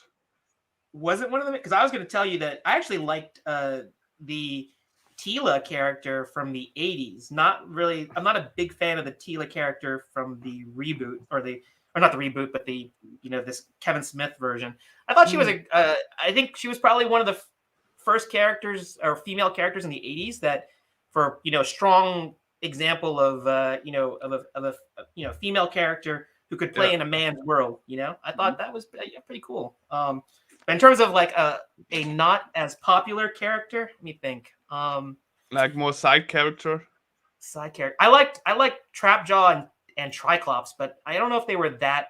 They were still pretty relevant characters, right? I'd still call them side characters, because man, I always feel He-Man, Teela, Orko, and Battlecat and Man at Arms were the five main ones. Okay, so my answer is sufficient. I guess so, Gerald. Okay, I barely passed. Okay, let me flip it on you. Who was your favorite? You already know that. Fisto. Well, besides Fisto, I want something. Oh, I think you were saying that just like we were talking about. No, getting I rise, like Fisto, like saying because something that would make people like, oh, that's such a Rick answer. I know deep down you probably have a different character in mind. Well, I always liked the bad guy, so I was actually a fan of Beastman, and the way they made Beastman in this new story, I really ended up liking him even more. Well, he was the character with most character development, in my opinion. Yeah, I'll agree with that. Well, I haven't watched the entire first part of season 1, but when I saw when he was introduced, was he always like enamored with Evelyn? I mean, I was like, is that like a new thing or it's like he was always like with Skeletor and Evelyn. Okay, because it just seemed like he became like, oh, screw Skeletor. All hail Evelyn. I mean, that's the kind of the way he always had a little thing for her, and there was always kind of they could turn on Skeletor on a dime kind of a situation in the cartoons. I always okay. I agree. All right, that makes sense. Okay. So did we ask? No, I forgot to ask you, David. Who were yours? Non-Fab Five favorite character. I would have to say it's probably not a very popular opinion, but I don't care. Probably Ram Man. I really enjoyed Ram Man. Ram Man. Yeah, I liked Ram Man. I thought he was kind of me as a kid. who wasn't the biggest guy, but would just run in and smash stuff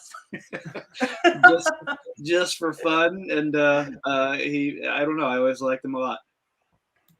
I Ram like Man him a had lot a- as well. A unique way of talking too, didn't he? Yeah. Like, at least Yeah, I that big. It was kind of like who was the guy from the Honeymooners? Rah, rah, rah, rah, kind of a growl to his voice. Yeah, Kind of like a Chicago growl to his voice. right. I guess to me, I would expect Rick to maybe say that he liked Ram Man too. But Now, Ram Man instead is he- a favorite, but Fisto is So to take. takes the cake. Yeah, It's a cake. absolutely. Uh-huh. Because he also has had a special way of words that might be might be a little more frowned upon at this day and age, because everything he did, he fisted. That is something that I don't remember at all. I look forward to fisting these people. You're making that up. He didn't say that. No, I am He's not not. making it up. It's exactly what happened. Yeah. No way. No way. Really? That's why I like him. It makes complete sense that Rick would like Fisto then. It's amazing we did turn out as normal as we did, being subjective, normal as we did with all the funny stuff going on in the 80s there. Speaking of the 80s, I wanted to rewatch some of the 80s movies that I loved with my nieces and my nephew, and I had to say the movie rating system in the 80s was just That messed totally up. different. There were some things in there I was like, whoa, maybe we should be watching this. RoboCop was PG-11. Yeah. What? It's like- I thought yeah. RoboCop was rated R. No, it wasn't. The first one Hmm. wasn't. I'm pretty sure. How could it not be? There was some really. Remember that Yeah. scene with the guy who gets toxic waste put on his face? Yeah. That's pretty graphic. I have to say. Yeah. Yeah, it was messed up. As Whalen just said, it's a surprise we came out the way we did. Yeah, it was like the blood and the gore was no problem. So you could have all the blood and the gore and you wanted, and it would still end up being PG. But if you put any sexuality in there, it would immediately be like R. In some cases, maybe an S. Oh, I'm getting a phone call. So it was funny stuff. Yeah, it was definitely an interesting way to think about it. Mm-hmm. I love your. I think I got it here, guys. I think I did. I love your Baba Booey. Yeah, please leave a message. It's like, excuse me, I'm on Let It Out right now. Can I take your message? My wife with her friends calling. Didn't they know you were working? Yeah, Friends. It's like you're on only the biggest indie show for comics ever. I'll tell her, and she'll get a kick out of interrupting the show. Yeah, She'll say good. Good. How much time do we got, Rick? Just so I know, because I gotta darken all these lines now that I finally got You actually got 5 minutes. 5 minutes. Okay. Yeah, we've been talking so much about Fisto and. Okay, let's talk about other 80s toys and cartoons. What other toys What about your favorite Hanna-Barbera character besides the main one, like the upper echelon? David. I was a big fan of Thundar the Barbarian. Oh Yeah, I love good. Thundar the Barbarian. Yeah. Oopla and Mala, I think Ariel. what was her name? Ariel. Ariel, yeah, the sorceress. I really like the bad guy with the turning head, and then they use that a lot for other characters like Mumra and things like that. Yeah. But I really enjoyed, if we're talking about Hanna-Barbera, I was probably stopping to watch Thundar the Barbarian. Mm-hmm. is Captain Caveman the Hanna-Barbera? Yeah, Captain Yes. Caveman was Hanna-Barbera, yeah. Yeah, Was that your Good. favorite, Rick? I'll pick him then. I loved him. Can you do your Captain Caveman scream? I for us? can, but I don't want to.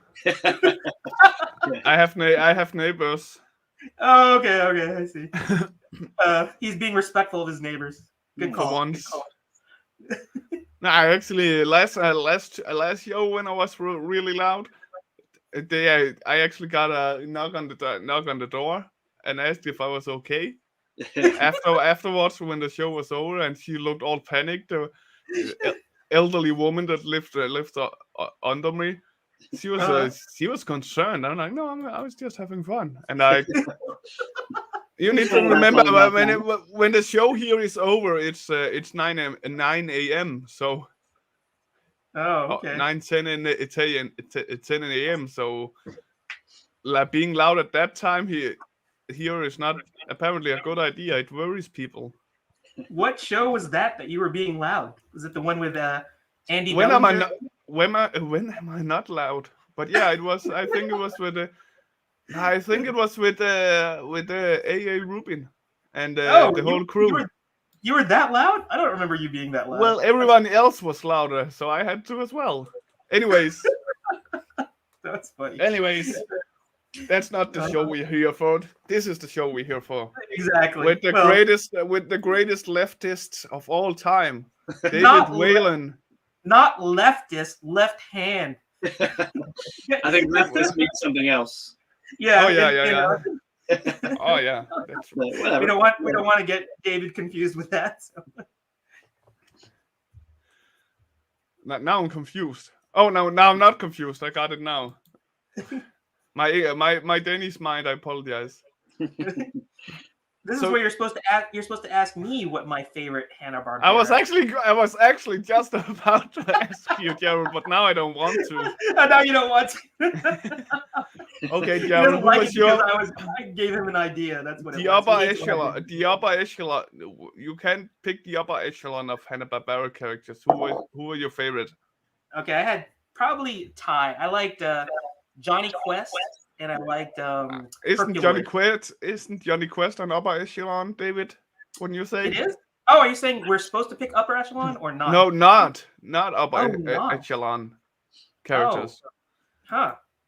Like the more like the side characters and those. Okay? Well, so is Johnny Quest mainstream or not? I'd say he was really popular and mainstream here in Denmark, at least. Okay. But that's Denmark. What do you say, David? That is already done. He was big in Europe. David is already done, by the way, Gerald. So what?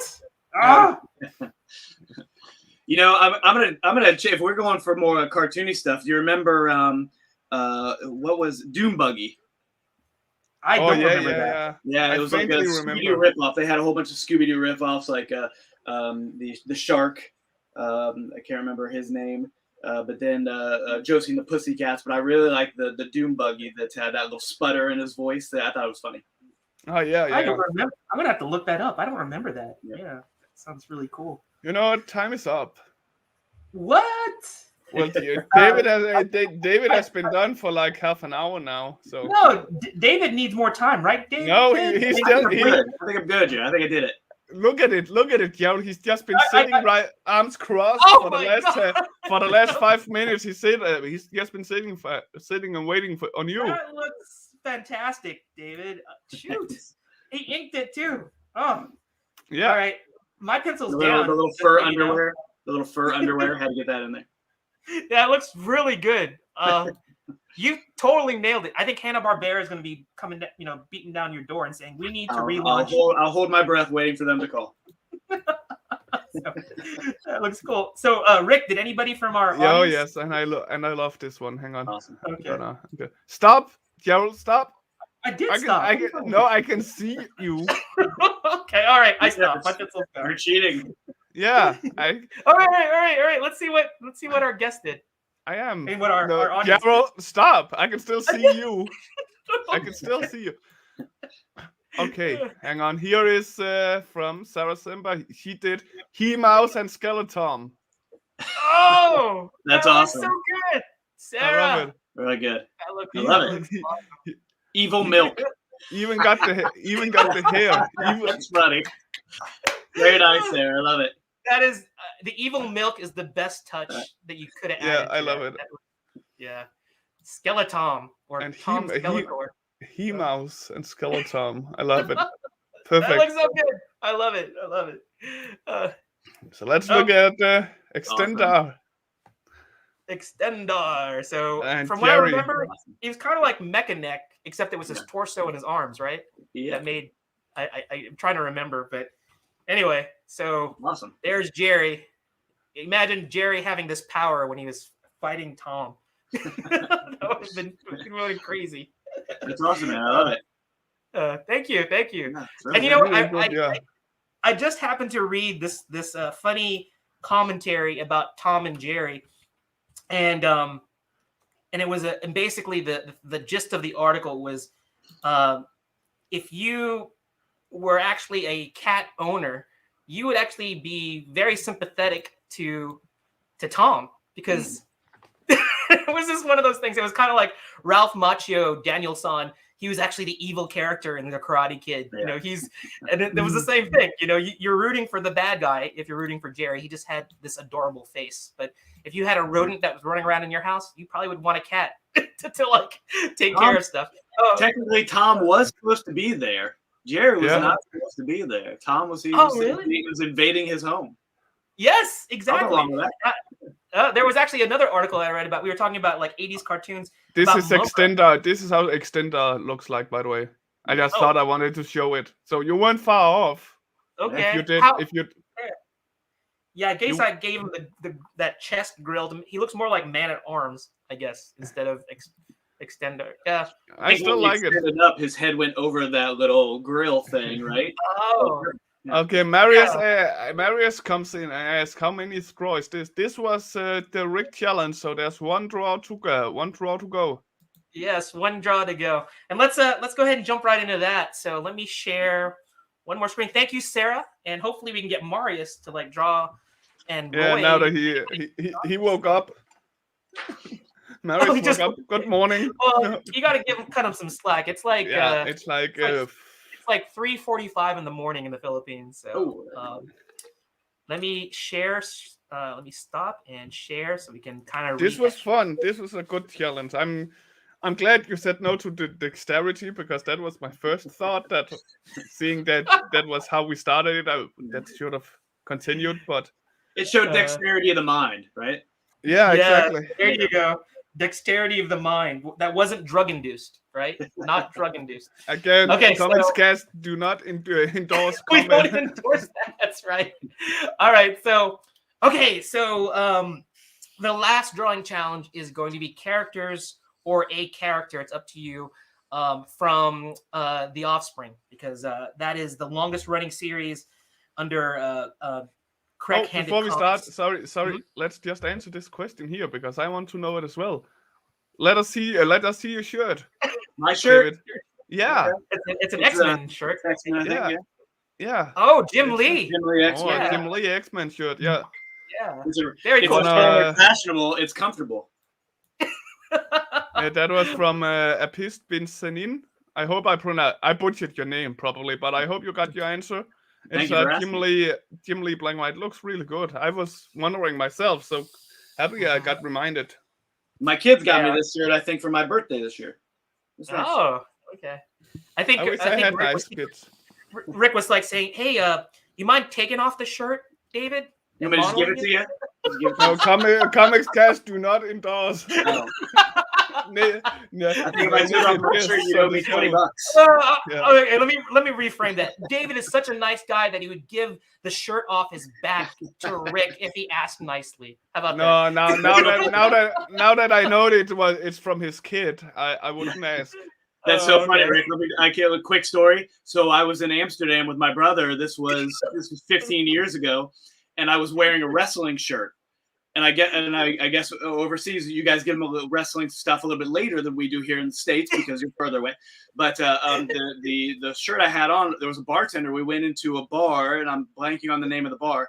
But I walked in immediately, and he like, "I love your shirt," and we started talking, having a good time. He's like, "Oh man, I love it. I wish I could get those shirts." I just took it off right there and just threw it to him. Like, "Here you go, it's yours, man." My brothers would be like, "What are you? You're walking around with no shirt on?" And the bartender went over and grabbed one of the shirts from their bar. He's like, "Here you go, I'll trade you," and showed me. So we switched shirts. It was pretty awesome. Oh, that's an awesome story. That is an awesome story, and nobody could. Rick, you can't say Americans aren't generous. That's I can. You can. But And before David existed, I was 100% right. Now I'm just 99%. Oh, okay, whatever. So he's excluding me from that whole conversation. No, David. I'm considering you half Philippine, so you're not in the context at all. Okay. All right. Okay, let's get back on subject. Let's get back on. Stay on target. Stay on target. Oh, right, we have a subject. I forgot. Yeah. All right. So the third drawing challenge is focusing on the Offspring, which is David's longest running series. I encourage everybody to check it out. But before that, we're gonna let this is gonna be a little bit of more extra spice, extra like knowledge that David can drop on it to further entice people to pick up the Offspring. So we're gonna draw. There are three main characters in the Offspring comic, and that would be we have Sarah, we have Vince, and we have Will, and they all have unique powers. I'm showing the bios right here, and I want everybody, if you're going to draw along, you can pick one or you can do all three. Knowing David and how fast he is, he's going to do all three. I'm probably going to have to pick just one. I don't think I can do all of them. But they're the thing. If you watched our last episode or the first episode that we featured David on, he was talking about these characters. They're so rich. Their stories are so rich because they experienced some deep trauma in their childhood, and that makes for some really interesting stories that he can bring about. And I'm just going to leave it a little bit there. I'm going to let David choose to elaborate, talk a little bit more without giving away everything. But they do have unique powers. David will talk about it, and you can kind of get an idea just by these biopics, what they might have to do. She just likes to like hang around with skulls. No, there's more to it. You can see it's kind of like a telekinesis. Yeah. They're like levitating. Yeah, keep it. No, go back a little bit so they have a chance to screen grab it. Yes. Like let's say 10 seconds. Okay, let me zoom in. So you can kind of can see. I like the curls. The curls are definitely a signature part. The necklace, and then of course, if you notice, everything is like levitating. So you can see like her powers there, her abilities. So do a screen capture of that. And Rick, you let me know when I can go to the next one. You can go to the next one. I think Sarah just wanted the one with her name. Yes. Oh, Sarah, doing Sarah. That's very fitting. All right. So here we got William or Vince William. So you can see from here, there's like some watery elements here. I'm gonna let David talk a little bit more about his power set, but do a screen capture here if you want to do Vince. And long enough, Rick? Should I go to the next one? Yeah, it's okay. All right. I'm so happy when I give out the orders. I love it. When you give the orders. All right, here we got our last character here. We got Will, and you can guess what his power set is. Beer. Is he like, hold my beer? Yeah. That's everyone's power, right? Yeah.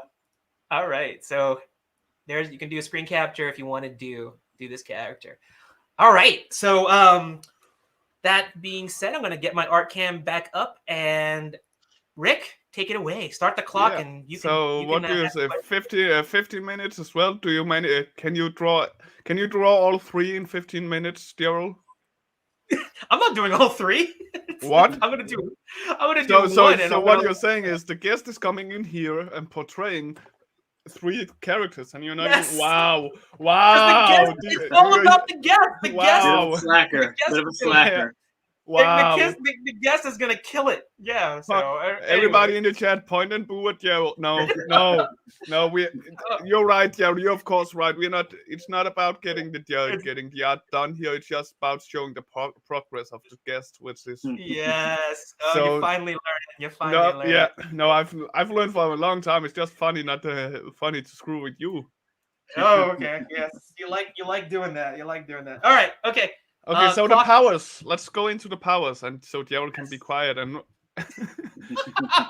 so right. Sarah's powers. How did they get the powers? So, like Gerald said, all three of these main characters, they're building up to a fourth main character that has been lost through time. And that's what the storyline we're building up to right now in issues 17 through 22.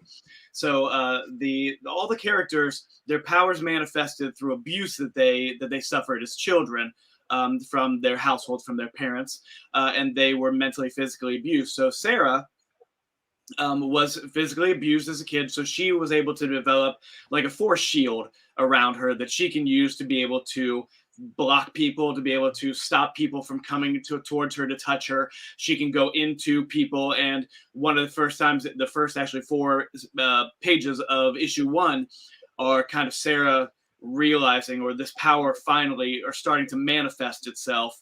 The first time she uses it, it does not go well for the person she's using it against. And I don't want to give too much away about that, but it doesn't go well for him.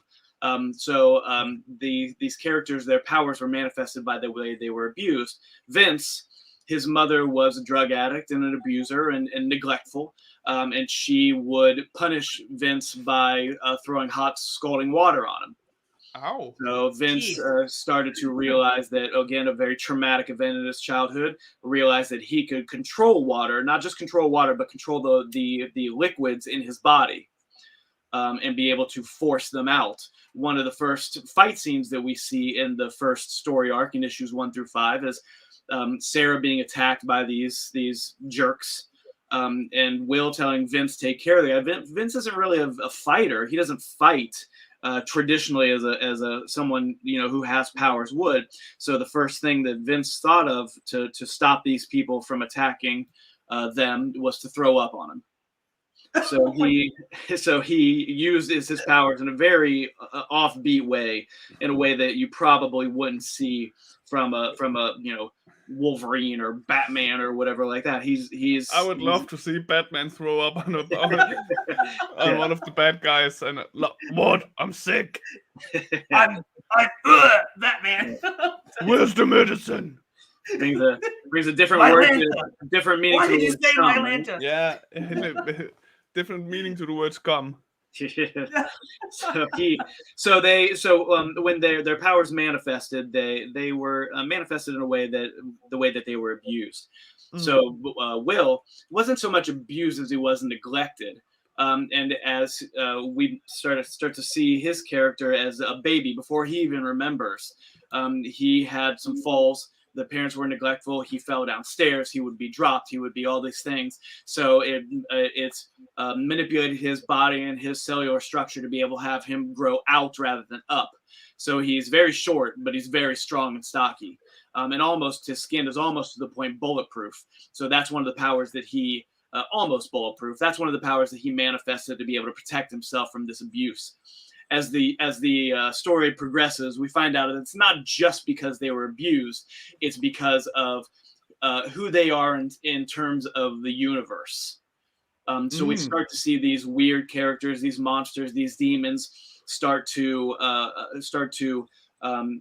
be drawn in by these 3 characters. And as the story goes on, we start to realize why these monsters are coming towards these characters, are attacking these characters, are clearly putting them through the ringer. And in between there, I'd like to touch on the way that they are healing. They're clearly, issue 17, they're not healed from these issues they had as children. They will never be healed on some level. But how they deal with the real life trauma, the monsters on the inside that they're fighting, and then also fighting monsters on the outside. Oh, I like that. I like that the deep psych. If you choose to go deep into it, you've made a story that you can get deep into, but also just enjoy. If you don't want to go deep into it, like a lot of stories has that either or, that you either have to be 100% committed and go deep into it, or the exact opposite. You offer like the reader can do both and still have great enjoyment out of it, and I love that. I like that. Yeah, I think I try to make sure that I know that I put forth that these characters are going through things in normal life that people in the real world would have to go through and would have to struggle with through their entire lives, but also in the process get to fight monsters. So I wonder what my superpower would have been. If you got traumatized? No. I got traumatized, but I wanna. It would be beer. I'm perfectly. It would be beer. Sure. So the water guys that he can only control. Can he turn into water like Hydro Man? He can't turn into water. And one thing I try to do is with 50 issues that I want to do. I'm on issue 17 right now. I'm trying to do a real slow burn with how they deal with their trauma, how they progress with their powers, and why these things are happening to them. So at one point, I made a very conscious effort to kind of back off explaining too much or having them be in too control of their powers. So as issue 17 and 18 start to unravel, we start to see some more when they time traveled back to the Civil War for a very specific reason for the story, and that'll be kind of explained why they're time traveling and continue to time travel in the next few issues. They had powers that they didn't have now in the 21st century. So when they got back to the 21st century, those powers that they had in the Civil War era were gone. So there's a reason why their powers are growing in certain aspects and being taken away when they're back in the 21st century. So it was really a conscious effort of me to like really slow burn their powers and how they deal with their trauma. Because that stuff doesn't get fixed overnight. So it was something that I really made a conscious effort to be able to slow down with, to be able to really tell their story and really focus on how they fix or do not fix aspects of their life. I absolutely love that. I love that that sort of story, a bit more meaning to it than just your regular superhero concept. And what? How many issues were you on now? 5? You're working on the 5th one? For the Offspring, 18. Oh, that was Offspring. That was Offspring. Yeah. I mixed the names up. I'm so professional. So issue 18. That means only 2 more issues for issue 20 and maybe a hardcover. Hopefully. Yes. So the last volume 4 we just put out was issues. Let me try to remember if issues 11, 12, and 13, and then I put a one shot in there also. So the I Won't Stop one shot is in there also. So my plan is between issues 17 and 22 are each individual storyline. Each character, Vince, Will, and Sarah, gets a 2-issue story arc in that group of issues. So my plan is for those 6 issues to be put together in one volume. And then issues 23, 24, 25 focuses on this lost character, Megan, that we saw in the Civil War that was snatched away again.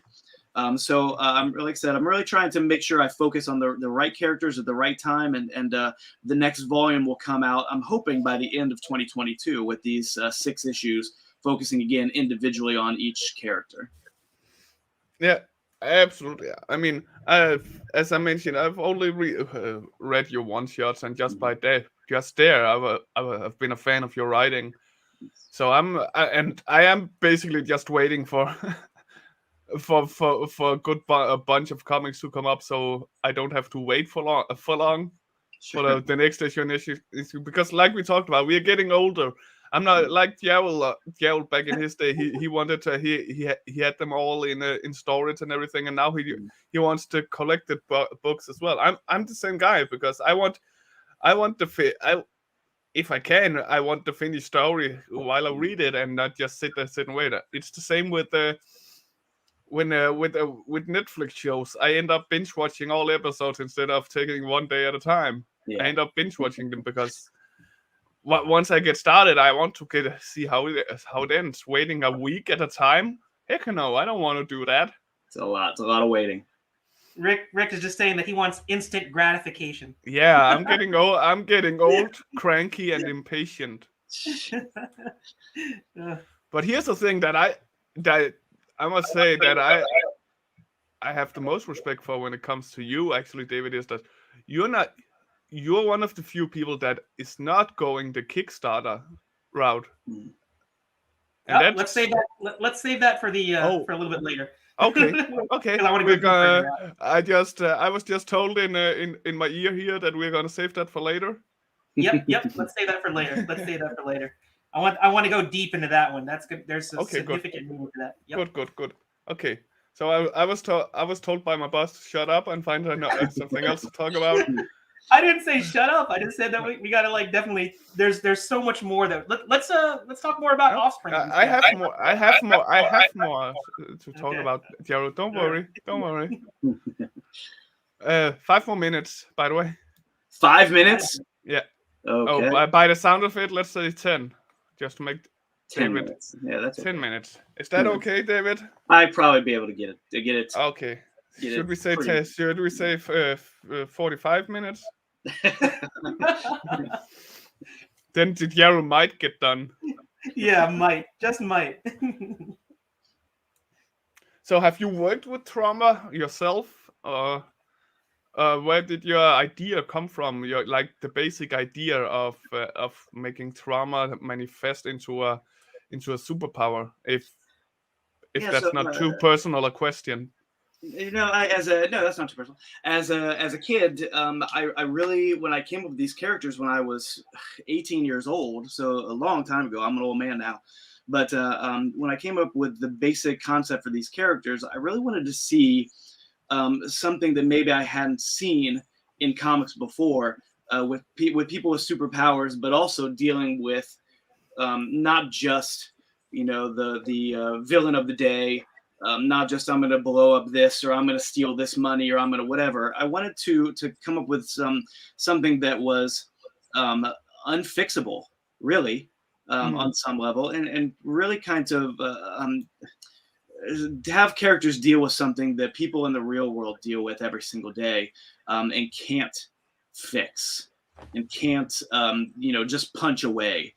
So when I came up with these characters, I kind of put them again, or I kind of made them through people that I knew growing up, and some of the things that I'd maybe seen around. And as I grew and became a teacher and started seeing other things and learning about other different aspects of people's life that was different from what I grew up in, it really started to grow and change. The story started to grow and change to be a very layered story that had so much more meaning than just these guys have powers. Let's go punch the bad guy in the face. It started becoming a lot more of a very personal story about people, even if they haven't been abused physically or mentally. Everybody has something that they go through. Everybody has something that traumatizes them in their lives on some level, whether it's small trauma or big trauma, or however you want to describe it. So to be able to have these characters go through something that I knew in the whole story, that they were still going to walk out with this trauma. It was not going to be fixed. It was the way that they deal with the trauma. It's the way that they accept who they are and accept how they are living their lives, and not just we beat up the bad guy. Now let's go back to our lair and let's have a cocktail or whatever it is, Yeah, let's go have a kebab. No, isn't that what they were eating in the first Avengers? No, that was shawarma, wasn't it? Shawarma, yeah. I like that story. I mean that approach you're doing, David, because it makes it real. Because you can't just if you experience something like that, it's not something that you can just wish away, or it's more about coping with it, dealing with it. You can't undo what was done to you, but you can learn to live with it. You can maybe capitalize on it, use it to make sure that it doesn't happen to maybe somebody else again, or use it to. So I think that's a really good way of approaching it, because it gives some positivity to a really negative situation too. So I think that's a really neat story angle that you're trying to portray with the comics. Yeah, learning how to deal with your problems, and learning how to make your negatives into a positive. And like you said, teaching by example, or showing by example how maybe people in this situation that you've gone through, how you can help other people. And as the story progresses, we start to see they work in a school, an alternative school, where they see these children every single day who are kind of dealing with the same kind of thing that they're dealing. No, the other kids have powers. It's just those three. They're just dealing with their trauma every single day. So they work in the school. So we start to see how some of these kids that they work with every single day are kind of dealing with the same things they are, and they kind of can help them through their own experiences. Yeah, Love like it, that. because Love it. it will most likely, if it haven't already, drawn a massive crowd of readers, because it's something everybody can relate to, as you said. So if people didn't even know that this comic exists and are watching right now, links are in the comments. I will gladly post them again.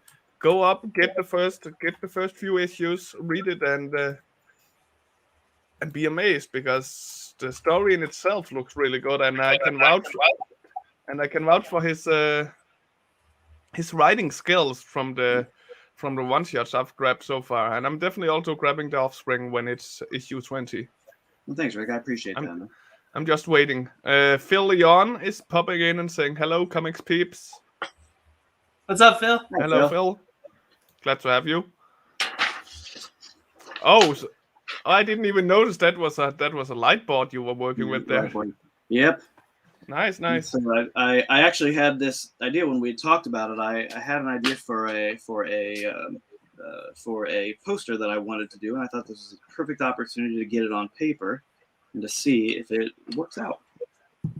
Oh, so we are getting our first here on Comics Cast. Yeah. We are honored. Well, thank you.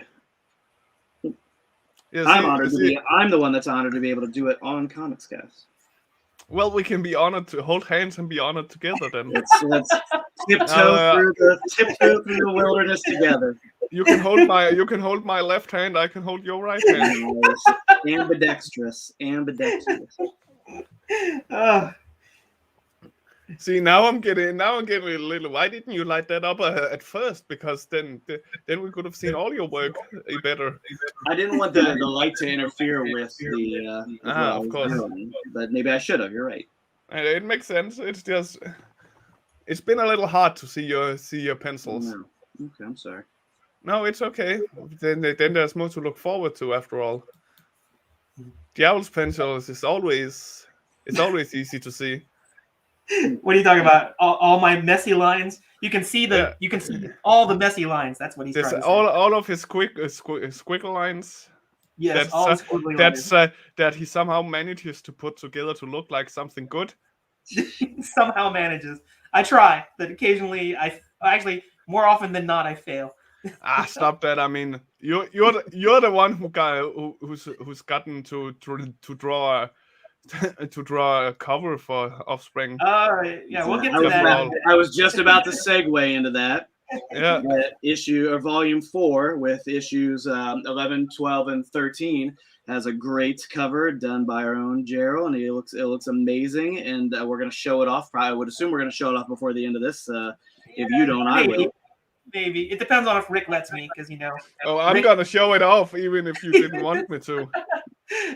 I'm going to let everybody know it's Rick actually is the boss. I just played Since when? If I had known this beforehand, wow, things would have been. I know. It's like little did you know. They would have been exactly the same. To be honest, I don't think anything would have changed. We would still have been as random and chaotic as exactly. As always. It's the good kind of chaos. It's the totally good kind of chaos. Yeah. Speaking of which, how much time do we got there, Rick? 2 more minutes. 2 more minutes. All right. 2 more minutes. No, David, let me remind you that when you come here to draw, we are not expecting you to do a finished piece of work. After all, we just want to see some of the process. That sounds good. I know Gerald makes everyone looks bad by finishing as fast as he does, but not everybody can draw, so can be as speedy as Gerald after all. You I can mean- see the you can see the sarcasm dripping No, off. Rick. no, I'm actually being honest and kind here. I'm saying you are fast, but the other guy, but our guests shouldn't feel like they should compete with you because you do this weekly after all, so you've gotten used to the speed. Well, you know what? It's not really even a competition. It's all about Exactly. right? So, And that's the main reason why I don't do anything paint along here because Because I wouldn't even be close. I wouldn't no, even be because Rick close is saying to that he would kill it. He'd just win everything. No, I would lose. I would have been able to make a silhouette with some light color, with some lighting and shadow, and that'd be it. Not even halfway done. Sometimes that's all you need, right? Yeah, exactly. It's sometimes less is more, right? So. All right, the 2 minutes are up, guys. Oh, 2 minutes. Yeah, All right. Grumble, grumble, grumble. Okay. you do that All well, right. Whalen. Look at that! You nailed it. He's already like getting ready to do some inks. So these are the 3 guys. Yeah, so I turn this off. Will it be better? If I turn this on, will it be better? Yeah. Wow. Yeah. I'm looking forward to when that become a poster. And here's the start of the inks. The start of the inks. Here. And this is I why love it. David can keep on churning out books. Look how fast. And Yep. it's consistent and it's clean and yeah, just really, really good stuff. All right, Rick, did anybody draw along with us? I'm checking. I am checking. And by the looks of it, no one has uploaded so far, but it can take a few seconds. Hang on, I need to sneeze. Oh, sneeze. These are tight. All right, Bless you. there, done. So if you draw along, now is the time to share it on the art show. And while we wait, let's watch Jewels. Oh, all right. Let me. So I would decide to go with extreme, exaggerated perspective. Yeah. So That's awesome. yeah, I thought Vince's character just I don't, to me it's like he doesn't his silhouette or his profile isn't as interesting as, at least initially. I mean, I think with Sarah and Will, they have these really strong silhouettes, and then I look at Vince and I go, well, aside from his water powers, and you were talking about, I decided to like go crazy a little bit with his water power ability, and to make it look like he's getting ready to strike. And almost, I guess it's like maybe this is the anime version. It's an anime manga version of your characters in the Offspring. So I thought it was kind of fun. Sarah. Speaking of Sarah, Oh wow. our Sarah made a Sarah and uploaded it. Very cool. I really like Sarah. it. Sarah, that's awesome. Thank you so much. Yeah, she work. even has the floral prints in her blouse there. That looks really cool. Good job, Sarah. Sarah drawing Sarah. Very cool. Yes, sir. All right. Yeah. All right. And So look at David can't stop, won't stop. yes, he can't quit. Yeah, I can't quit. All right.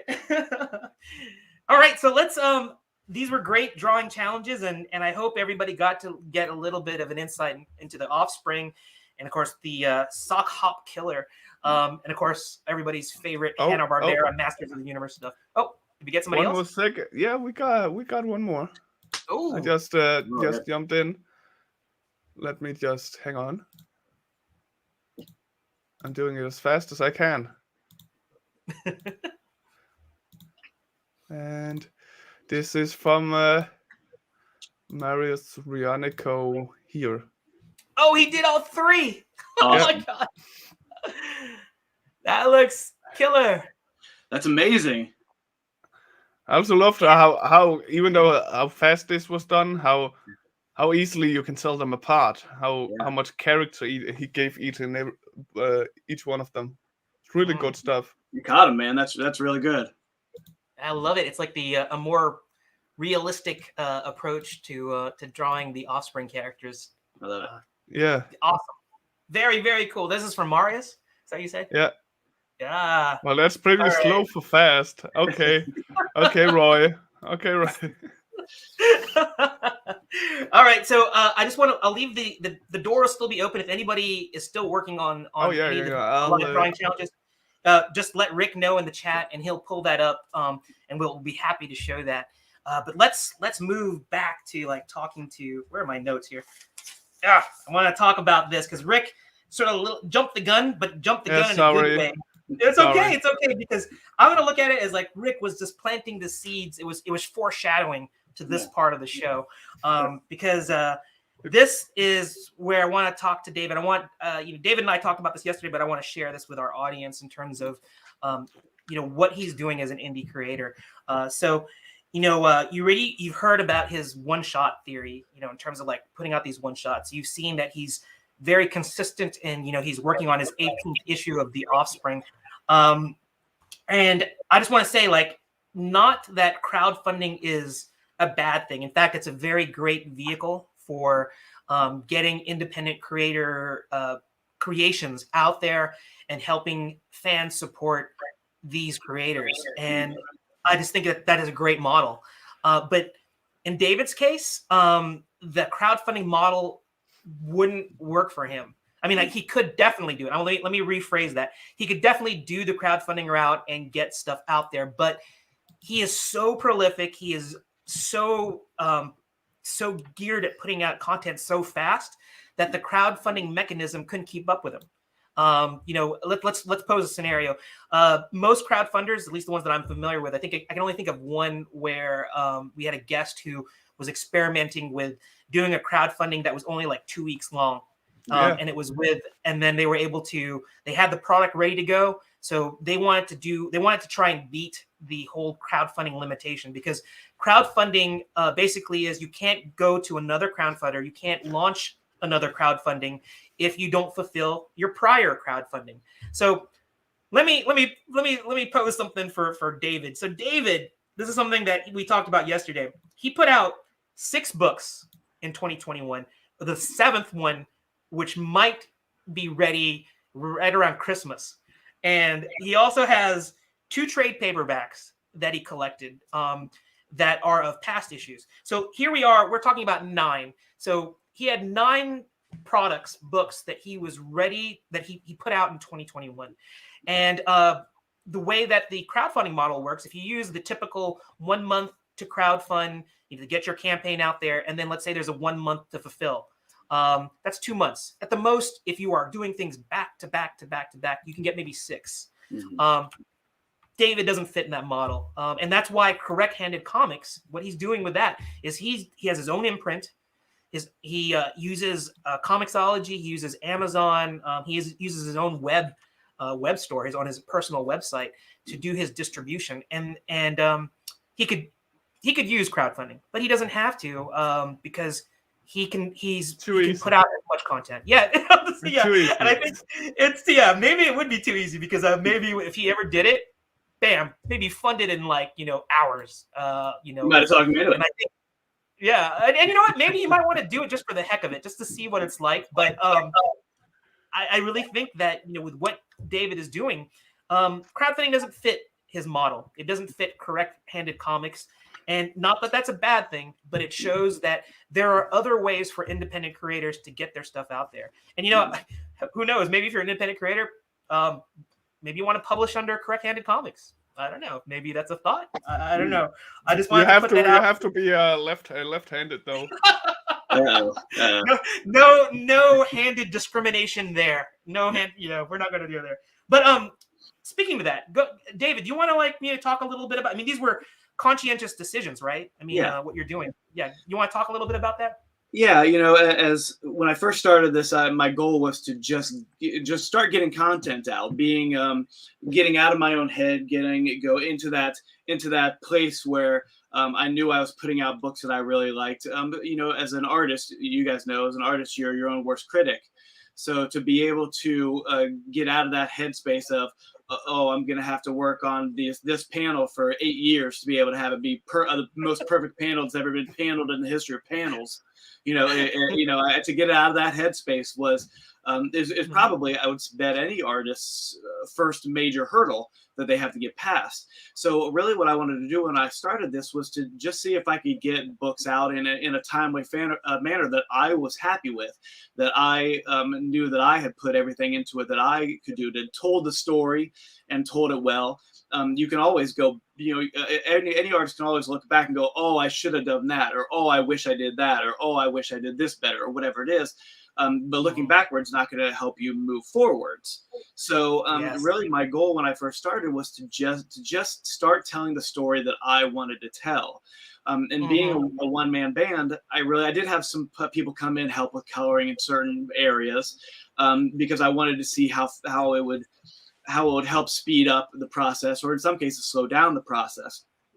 And then there was a array of books that I did everything on, and had an editor come in and help me, make sure that all my, I's were dotted and all my T's were were crossed. But it was pretty much just me. So as I continued putting out books, I realized that while crowdfunding is a great way to be able to get eyes on your book, and it's something that I have been thinking about for 2022 with another book another 100+ page graphic novel that I hope to start in 2022. It is something that I'm considering doing for just that graphic novel, but not worrying about for anything else, because I know that I can get a one-shot done in about a month and a half. Once I have the whole thing plotted out and ready to go. And I work on all those things like layering it into with other books. So I know if I was doing the Sock Hop Killer and I started writing it in January and I started drawing it in March, beginning of March, I could have it done by the end of March, and be able to get it out there. So while still working on issues of The Offspring. Yeah. Do you sleep? Do you sleep? I wonder. And I want to note that this, David is living the dream, I'm going to say, because he's still following his passion for comics, creating comics, and doing it well and putting it out there, telling stories that, one man band, jack of all trades, master of all. But this is not his full-time job. He still has a day job. Family man. Just you can even see there's a guitar in the background there. He's a musician there, so he's inspirational, man. You're delivering on another level, and it's amazing. And I want to I guess this is be a good time to talk a little bit about this, because we have two more things that I want to talk about, and that's another thing that we are pleased to announce about a future project. But let's just get this elephant out. I just want to show this because I'm so honored to share this. And if you hadn't seen this, this is something that I did. I had the pleasure and the honor to work with David about this. And this goes to show about working at David's speed, the speed of David Whalen. I don't work that way. I cannot work that way. I'm so behind. I feel like I'm behind the 8 ball all the time. But David worked with me. He understood, that I'm not experienced at this type of things. But David came to me and he sort of said, "Hey, would you like to do something, for the Offspring?" And I was like, "Yeah." And he goes, "I need it tomorrow." No, he didn't say it that way. He basically said, "Hey, I got this trade paperback coming up." And I tried to work at David's speed at first. He told me what he wanted or what he'd like me to do, gave me complete freedom to come up with something based on the issues that were in this trade paperback. And I was able to throw this together, and it was he set a deadline. That deadline for the concept, I will say I'm so happy that I met that deadline. But the other one, life happened, and there were so many things that were just thrown in my way to get stuff done. But then he was so forgiving and sort of said, "Hey, I want to work with you. Let's get this thing done." And I was reinvigorated. And then David gave me that freedom, and I was able to ink this thing really fast, and it was working at David's speed. I didn't want to let him down, and I just want to go through the scenario there. Yeah. Is this your ink as well? It is, and I'll have to say that you've really stepped it up with your inking, man. It looks amazing. It helped. I know. I honestly didn't think this was your inking. You stepped it up so much that, and I mean that's meant positively. I hope you can tell. I thank you for that, and I'm going to just tell you the reason why I had to somewhat level up or try to level up is because of this guy. This guy, his work ethic, his characters, his comic, inspirational, and I just couldn't let him down, and I had to feel like I needed to deliver, and I am so uncomfortable with inking. It's something that I know. totally hate, and then from there, let me just tell you the scenario. We got it done. I got the pencils to him. There was a lull because of life. I couldn't get to the inks, and then when I had the conversation, got the inks done, and let me tell you about David. David, his model is, I got him the digital inks. He was already talking to his colorist. And I think over like a couple hours, I got like a rough idea of what these colors were going to look like. This is David being the entrepreneur. This is David being the man behind the scene, getting his book done, talking to people that are on his team. And once I got the digital inks and the trade dressing together, he was already talking to his colorist. And in the colorist, he sent me the rough colors, and I was like in awe of just that. It's low res, but it gave me the look and feel of it. And I was like, yeah, this looks great. And then in the course of a weekend, not to say that David is a taskmaster and he's like making sure that everybody's on top, I got the finished colors. I got to see what the finished colors were, and it was amazing. And then again, this is the correct-handed comics mantra. Not only did we got this, we got the colors, the final colors here with the trade dressing. David already had his ducks in a row. He had his distribution channels set up, and there was already a pre-listing on Amazon. And I remember he told me something. He also distributes on Comixology. It's on his web store. David, it's like he can pull the trigger. It's up there. And I had to tell you, it was a little bit of my head was spinning, and it was a bit of a high when you can go to Amazon.com and see something that you helped a fellow creator with and see that up there. And I just want to say thank you to you, David. You gave me a tremendous opportunity, and it's just, I want to share with the audience what an inspiration you are and how you drive people to succeed. You're sharing your knowledge, everything about what correct-handed comics is about. You're marching to your own drum. You're putting out great content, and the content is just bam, bam, bam. It's coming out. I mean, 9 books, potentially. Yeah. It's 8 right now, potentially 9 books in 2021. That's crazy, man. That's amazing. Well, yeah, part of it is when I called you, it was really a no-brainer because I knew I wanted to do something a little different for Volume 4's cover, and we've become really, I think, really good friends over the last couple of years. And seeing you draw weekly on Let It Out, and just talking to you, and I think we connect every single time we talk. About the things that we want to do in comics, about the things we love about comics. To be able to call you up and say, "Hey, is this something you're interested in doing?" and you immediately giving me a yes was great, and I really appreciate you taking the time on really a nobody like me to be able to take your time, especially when you were as busy as you were, with a lot of important stuff, to be able to take your time to be able to draw a cover for my tiny little book here. And I really appreciate you taking the time. And it's those kind of collaborations and really these friendships over the last couple of years that I've been able to make because of all this, that is really one of the most important things to me. So thank you very much for taking the time. I appreciate it. You are not a nobody. I'm going to tell you that. You are totally somebody to me, and you're it's such an honor to feature you here on Comics Cast Let It Out, because I want our audience and anybody who were to watch this on demand later on to know who you are and what you're about, and what you're bringing to indie comics. And it's a great story, your personal story, and I love the stories that you're telling with the Offspring, with these one shots. I can't stress it enough. I want everybody to go check out his website. Go check out those links below.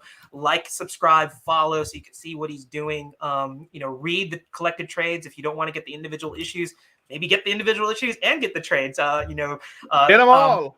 Get them all. And if you really get this issue right here, because it has one of the I Won't Stop one shot So you get two for actually you get 3 issues of The Offspring plus I Won't Stop. So there's 4 issues here, and you get to see two sides of the many genres that David writes and draws. You know, you get the superhero side, and you get like The Offspring, which is like not a superhero title. And these particular issues, they're so cool because it introduces the whole time traveling aspect of it as well.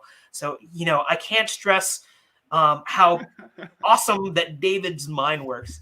Yeah, I know. I'm the one who's getting. You're not supposed to cry now. Not yet, Gerald. Don't cry yet. Well, it is one of those things is that I cannot stress. This is what Comics Cast let it out. This is what Comics Cast is all about. Is featuring creators like David and you know, reaching out to the community. And when you get this kind of creative synergy, it's a blessing. And I really wanted to, like, you know, David, I really wanted to say thank you to you and to say that this collaboration, it's really made an impact on me. And I can't think of a better way to bring 2021 for me, at least on an artistic level, to do this for you, with you, and just experience this. So thank you. I want to thank you. Thank you, Joe. The pleasure's been all mine, and I can't wait to see you being published more in the years to come. Because your style is awesome, and I think you have a lot to offer. And I want to see you published more in the years to come. Absolutely, I agree. Yeah. I've followed. Okay. Yeah. Oh, go ahead, Rick. What do you say? Oh no, I was just saying that I've been following you for years. So when I saw you put this up and you said that you're sometimes it really warmed my heart to see how far you've actually gone. I'm proud as heck of you. It's because of this guy. No, and you know what? No, it's also because of you. Actually, let's cut this off because this isn't about me anyway. This is about David and what David is doing. He's inspiring us. And yeah, there he actually has the issue, and I'm still waiting. Sorry. Yeah, look at that. It's so pretty. I can't wait till I get my copy. Yeah. No, Marius, I wasn't allowed. I was cut off. All right. Okay. Enough about this. I just wanted to nip that in the bud because it's one of those things that I'm just honored to do with David. And I encourage everybody, go to the web store, go to Amazon, get digital copy, get a printed copy. You know, there's so many ways. It's Comixology, it's Amazon, it's David's web store. You can get The Offspring or any of his one shots. They're all there. But let's move to this. This is a Comics Cast Let It Out exclusive. You will hear it first here, I think, David. I don't think anybody knows about it. Am I correct? I haven't talked to anybody else about this. I know. Rick's like going, "Oh, I'm a fanboy." Let's give you the schoolgirl. Okay, and Rick and I shared this with Rick, and Rick and I have mixed feelings about this. So Okay. one, we are totally ecstatic. And the second reason is we are totally freaked out too, because both of us have this really bad phobia. I don't even know what there's a word for it. Rick, if you can Google it and find out what this. Oh, I know what the word is. I know what the word is. I just can't pronounce it. I think it's what it is. But anyway, let's do the reveal, and I want David to kind of like it's still this is the Colorophobia. What is it called? Colorophobia. Okay. Okay. Yes, that is the fear of clowns. We were talking about David. I was telling you were talking about your characters and how they you write them to like thrive or not Rick phobia. No, no, it's not Rick. It's not Rick phobia. You were talking about how your characters are written because they deal with a trauma, a fear, or something like that, and it's about conquering it. So I don't know. Maybe I'm gonna have to buy your. I'm not gonna conquer it, David. I'm not gonna conquer it here if that's what you're. Right, some of those things you just live with for your entire life. That's okay. And I'm fine. I'm fine with being scared of clowns. Completely fine. Okay, let's. I'm gonna hand the mic back up to you, David, and give us the tease of this because this is the we talked about 8 books that he put out already in 2021. This is the other book. He's so ambitious. He really wanted to get it out in December, but we were talking about it. It might be better to like do it in 2022. You can kind of like kick off the new year really well. But I'll leave it up to him to if he wants to drop it, before Christmas, because this is as much as I love David's work, if I got this under my tree, I think I'd be kind of scared. But here we go. Here's the reveal. The reveal of the new IP, the new one shot that David is going to be doing for at the end of this year, going into 22, and it is Hawthorne. And I'm already like, I'm trembling already here. But David, tell us about Hawthorne. Yeah, so Hawthorne, I had an editor that had to leave for reasons that were personal to him. He was helping me out with the Offspring, and we had a really good team dynamic. And he had to leave, and another guy who I've known for probably 5 or 6 years jumped in to take his place and is doing helping me out and helping me in a very great way. But when Patrick Daniel, who was my original editor, had to leave, and then called me up a couple months later and said, hey, I have the script and I'd love for you to be able to be the guy to draw it and produce it and publish it under Correct Handed Comics. And I read the script and I said, yeah, man, this is great. This is, there's so many different elements to this that I'd never seen before, had never seen together before, that it was enough. There was so much different visuals in there. I'm like, yeah, I've got to draw this now. So essentially Hawthorne is a vigilante clown, for good or for bad, whatever. We'll see what happens. And there are these bad guys that there's a really good reveal of the bad guys that I don't want to give away, but it's got a lot of crossing genres things, which I really like. And the visual alone of this character, I think, is hilariously scary enough to push it forward, and it's just been really, really fun to be able to do a character like this, and I really appreciate that Patrick trusted me to be able to have this to bring this character to life for him. Oh, what do you think, Rick? Tell me what you think. It's okay. I can't even look at him. No, I haven't really looked at it yet, but I trust David's skills that it's gonna be awesome. Hey, I'm gonna tell you, when I heard about this character, me being the person who hates clowns, I was like thinking, when he told me the gist of it, he's a vigilante and he's a clown, I was like, oh wow, he's the Punisher Pennyworth, or something like that. And then I go, but he's not alien, right? And he's like, no, he's not alien. And I like that you teased about it. I don't know what to think about him. This cross kind of like perplexed me, but you can see that he has a. I'm wondering if he's the good vigilante, if he's the bad vigilante. I know he's a clown. He's the bad vigilante. He's a clown. Yeah, he has a clown. But remember Punisher? Punisher would actually do that thing where he'd paint his face like a skull too. And but that's not a clown. Yeah, that's not a clown. That's true. But you can see here he has like the sword. He has like this dagger. He has grenades. He's and then he has the flower. So it's like, yes. And then this cross, it throws me. Quite the conundrum. He's quite the conundrum. Yeah, he is. He is a conundrum, a clown conundrum. But what got me was like when I got to see this cover.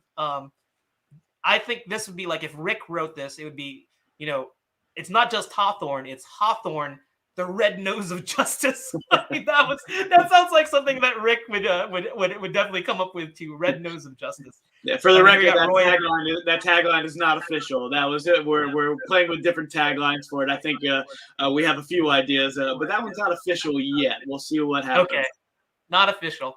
I like it. And Roy says here, man, he really looks terrifying. When I heard it's a clown, I almost thought it would look like someone who doesn't like Burger King. But this is a whole new level. Yeah, I think Ronald McDonald, another famous clown, creeps me out. I tried to have those clown tropes, but then change them and turn them on their heads a little bit to be able to make something recognizable as a clown, but also something completely freaky and different that if you saw it at you go the other way. You completely got that. Yes. I'm not. Mission. Can we jump forward to the next segment? Rick, I wanted to save this for last because you and I are clown phobic, and I wanted to. I'm literally shaking. He's like, this is the screen where it's like right here. He's like, Gerald, yeah, let's go to the next segment. No, the screen is right there, and I haven't looked at it yet. That's right. Yeah, the whole goal is to elicit an emotional response. I am right? really So, I'm happy. David. I'm really sorry because, but I can't.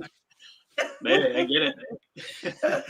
All right. So anyway, that wraps it up. You know, we definitely been so great. So I think we're gonna have to move to the next segment. I'm gonna remove this because I think Rick is gonna be traumatized, and if it's following I'm gonna call it the David Doctrine of comic book writing. If it's following on that, Rick is on his way to becoming a superhero because he's gonna face his trauma here. So. No, I'm fine without face. He'll be a superhero in the Whalen universe. You know, he's gonna clowns are creepy, man. Yeah, I get it. that's right. The Whalen verse. Yeah, the Whalen verse. Okay, so you know, I just want to like talk about. You know, I have my notes here because we had so much stuff we talked about, and I think we hit everything about it. The one thing that I kind of wanted to mention, and this is something that Joe specifically wanted me to mention. Because David, the relationship that I personally have with him, as well as Comics Cast, as well as Joe and Rick, you know, there's a friendship that we have, and David has talked to us because we are moving things that we're doing in 2022. I know that David has big plans, and we're going to hear about the future in this next segment. You know, what he's planning to do in 2022. But Comics Cast also has some things that we want to do in 2022, which is with David, and that is phase 2 for us, which is to develop this platform, this comic platform that has been in the works. It's actually been the original phase that we want to do, but we ended up doing this type of show, doing our networking and stuff like that, so that we could have a really good stable of talented creators that are going to be featured on this new platform. What platform is that? It is going to be a digital platform that we're going to hopefully launch summer of 2022. And Joe will tell you it's going to revolutionize the indie comic community, because we're going to create a platform where a lot of indie creators can put their product up there. And I think he likes to say it's the Netflix for indie comics. And I think that's a really good way of saying it, because we want to reward the creators, indie creators that put out tons of content, which is this guy. This guy puts out tons of content, and it's only going to be a way to generate revenue and be able to fuel the creativity of a creator just like David Whalen, because we can put his books on there, and it'll be like Netflix. We basically will lease that property to have it on the platform. It'll get more eyes on it, and we want to reward those creators for being on there. So look for that in 2022. And David has been so gracious to be a part of that prototype, that inaugural platform that we're going to have out there. So look for his books to be on Comics Cast, our digital platform coming this coming summer in 2022. So enough about Comics Cast. I'm going to put the mic back in David's hands, and give us your Oscar speech. We want to hear everything about, your final thoughts, as well as the future of Crack-Handed Comics. So here you go. Yeah, well, again, I want to thank you guys for having it. Sounds like this is the last show of 2021, so I really appreciate you guys having me on and being the last show of the year. It means a lot to me to be able to come on here and to be able to peddle my wares and be able to talk about the things that are important to me about comics, and how I draw and how I create and how I write. And from 2022, my plan is to continue the Offspring. I want to be able to get at least 5 issues out next year.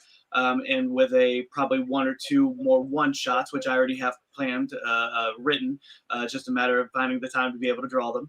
I also want to start, and I have the first act already written of my next 100-plus page graphic novel that I have really actually been considering putting on a crowdfunding site, and we'll see. I'm not really sure yet. Really, my goal is to always just put out quality books and fun books that people will like, and hopefully continue to like my work as I move forward into the future. I make the joke that you'd have to cut off my left hand, my correct hand, for me to stop drawing comics, then I'd still be able to find a way to be able to create them, I think. So, I do it really for me and my love of comics, and hope that other people like them also. And I'm just going to keep going strong, and keep having fun, and keep being able to meet and work with great creators like you guys. And I really appreciate it. Man, that is awesome. Yay. I think I already got misty-eyed earlier, so Stop crying, Gerald. I was like, I'm going like this. I was like, okay, we're about ready to go back on screen. I better maybe I better freshen up here. Dave, it's been an honor, and Absolutely. excited to see what you're gonna do in 2022. More to do in 2022. Going to hashtag that, and I know that it's going to be spectacular. Whatever you do, and we will be your voice. We will be happy to promote you. Be happy to have you on the show again in 2022. So thank you again for being our guest. Thank you guys. Yeah, Phil, I couldn't agree more. Awesome stuff. Thanks, Phil. I think, yep, that is great, David. I don't know, Rick. There's the one that I wanted Rick to pick up. David looks like a happy guy, but whenever he talks about his IPs, I always wonder if he had a rough childhood. I was like, I had a good child. I had a good childhood. Everything's okay. I know. It's like you're not traumatized. You're not traumatized. Well, I think everybody's traumatized on some level, but I grew up with a good family, true. good parents. Everything's fine.